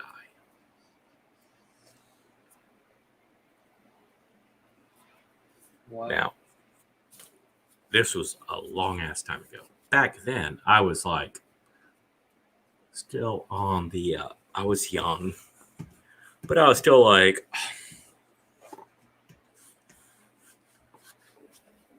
they're fucking gay. Who cares? It's not illegal to be gay, so shut the fuck up. Not my business. Just be gay. And don't give me AIDS. This was still when Dr. Fauci was referencing HIV as RASP. Reactionary anal gay something. I can't remember. Dr. Fauci, 3 years later, was like, hey, you need to put all the gay people in camps. And I'm like, I'm an open-minded, I'm not a bigot, I'm not a racist, I'm not a homophobe. When he's so... Just kidding. No, shit. Back then, I was like, I'm not a racist, bigot, homophobe. I'm open-minded. I think everyone should be able to do what they want. It's not illegal to be gay, so why are all the gay people crying all the time? Matthew Shepard. Who's that? Okay. Wow. Yeah, they did all that, but they did that because he was gay. Well, it's illegal to kill people. We don't need to add any laws. Did he get away with it? Or did he go to jail? No one investigated.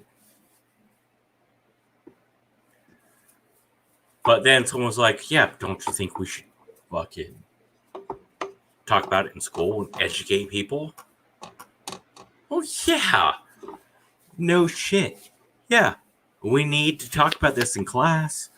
We need to have a deep, passionate conversation in class about, hey, everyone, we all agree, murdering people is bad. Murdering people for being gay is bad. It's no one's business if you're gay or not. So why would you be mean to gay people? And they're like, yeah, that makes you like a radical extreme. No. So yeah, I grew up in the age of Matthew Shepard was like, holy shit, they kill people for being gay? You're not allowed to kill people. Wait, you mean those gay people are bitching about stuff that they're killing gay people? Well, no wonder gay people are bitching. They want equal rights. I thought they had equal rights. You're not allowed to kill people. Right. And it's, it's a vicious cycle for anybody who, but, it is old ass me. Shepard. Matthew Shepard. And I've performed gay marriages, and I'm all about it. I was kicked out of P-Flag because I openly voted for Trump. Yes, P-Flag officially told me to fuck off. I was in P-Flag for over 20 fucking years. And they booted me out over Trump. Fine. So yes, the Trevor Project, when you brought it up, I was like, I dig the Trevor Project.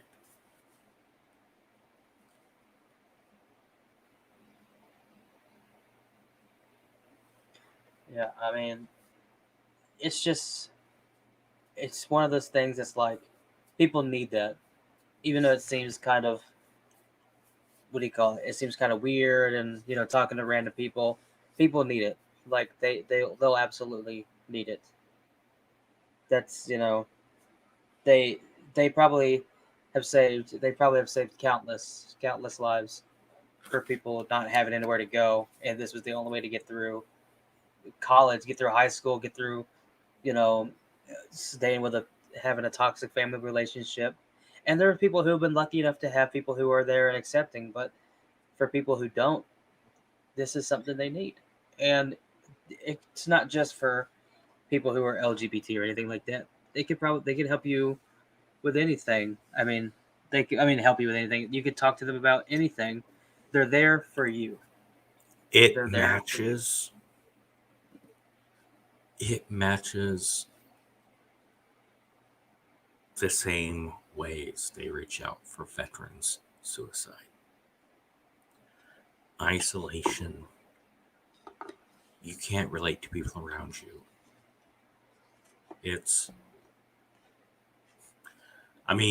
Shit.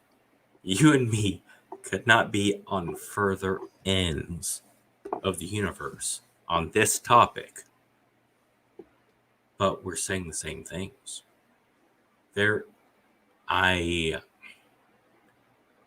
have gay soldiers.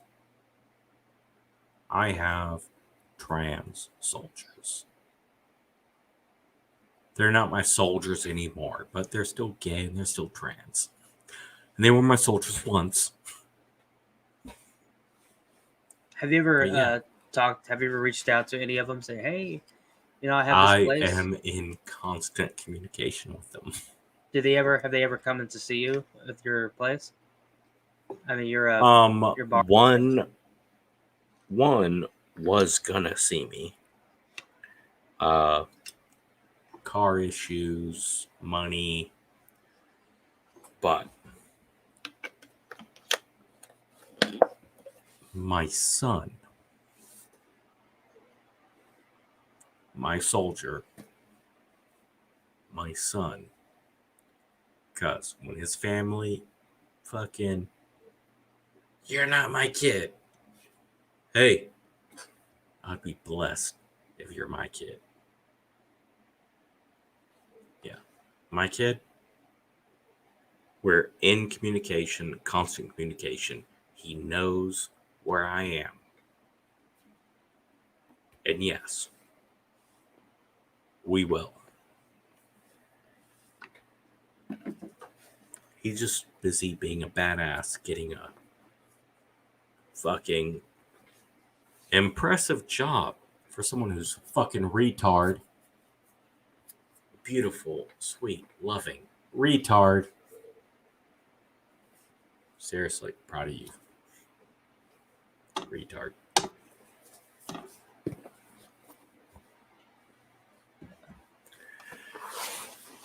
Yeah, it's fuck. All right, let's be positive. Let's fucking wrap this shit up on happy stuff. Yes. I guess I don't know. I have anything to add. Well, we were talking about advice, mental health, therapy, and how difficult that is. People who seek therapy, who don't go to a professional, they call themselves professional. Just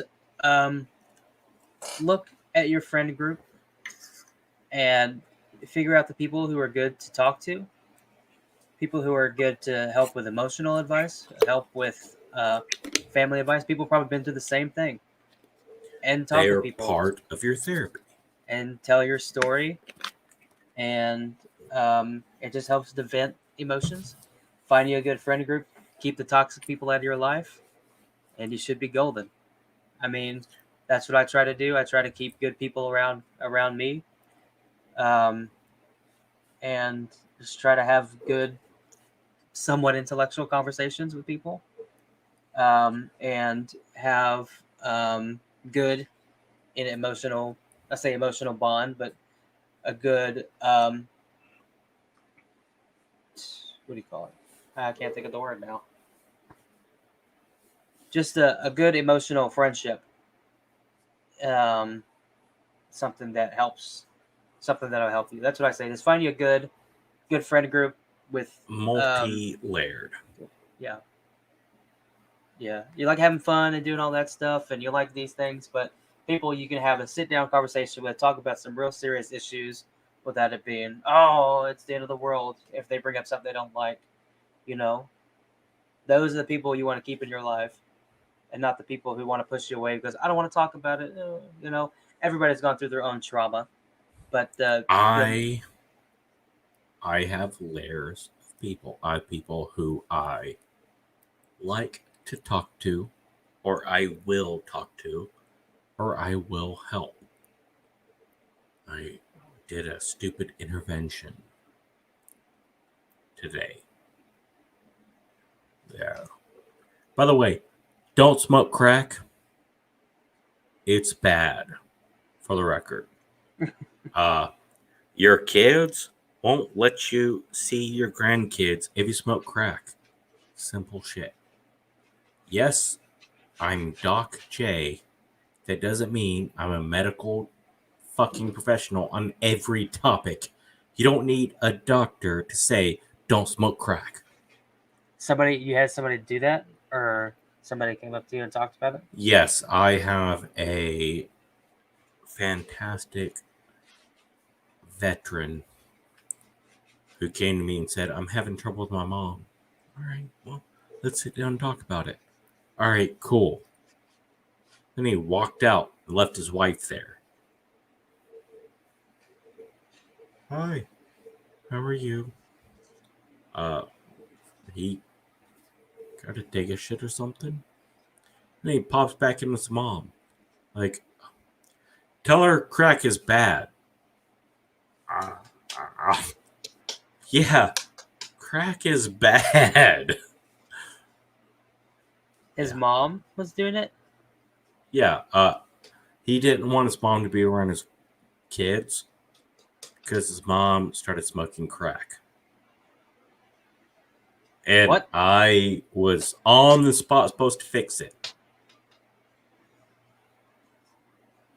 By the way, I sadly have experience with a crackhead loved one. But it was like, motherfucker. Ex-wife? No, actually. No, it was one of my old mentors, one of my I'm a big fan of mentors. I've told you. One of my mentors, apparently, his fiance decided to. She was trying to get a shotgun to say hi, so she put her mouth around the nozzle and sucked real hard. Wouldn't work. So then she pushed the trigger, Oh God. painted the ceiling, left a whole note about him, and it kind of fucked him up. And then he started smoking crack, and then was like, hey, friend, brother, mentor, you've helped me so much. Won't you step in here? And I locked the door. And yeah, for 3 weeks, he could not leave that room unless I was holding his hand. I even fucking held his hand when he pissed and shit. 3 weeks. That motherfucker was my prisoner. Is he okay? Yeah, he's got a big important job for once was a cell phone company that has A and a couple letters.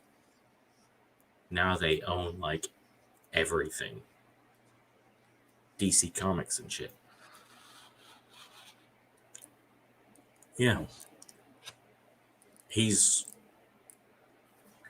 tries to grow his hair long. He can't. Like it'll cover up that he's bald. Sorry. You're a short, fat, bald dude. And I fucking cleaned you. My dick's bigger. I know it. You know it too. Actually, you don't know it. You've not seen my dick. But I've seen yours. I fucking had to move it to side to clean after you. Because don't smoke crack. It's bad. Yeah, I had to clean that motherfucker. Yeah. But you have a lot more integrity than I would. I mean, you. But yeah. I guess to end it off, go check out the Hollywood Morgue. Hold on to see if I have a. Is this still on my thing? Oh, that's not it. I have where we talk about different topics about movies, all that stuff. Talk about all that stuff. I have Doc on there. Go check it out. We'll whenever an episode is, we don't know because it's kind of random. I think we're at 6 episodes. I think or 8, something like that. We're at like 8 episodes right now for this season. It's all the first season of the Hollywood Morgue is on Anchor. It's also linked in my thing, so go check out my podcast. It's on Spotify, Apple Music, and Apple Podcasts, whatever, all that stuff. Go check it out. Yeah, it's pretty cool. Doc's on there. We talk about all different kinds of things. Y'all check it out. It's live. If you're not subscribed to Splattervision, then you really need to question your life. Because don't smoke crack. I mean, smoking crack is bad. But it's not nearly as bad as not being subscribed to Splattervision. If you subscribe to Splattervision, you're immune to crack addiction. It's fake news. And if you want to question me that, then you need to be subscribed to them first.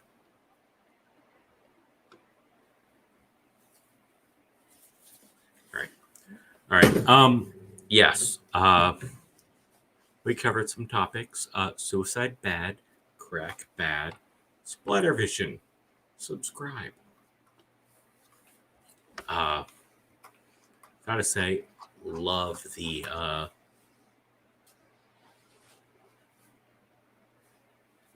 extra reception that you gave, and my 1 hour 15-minute podcast went slightly over, but that's okay because Rome wasn't built with a strap on.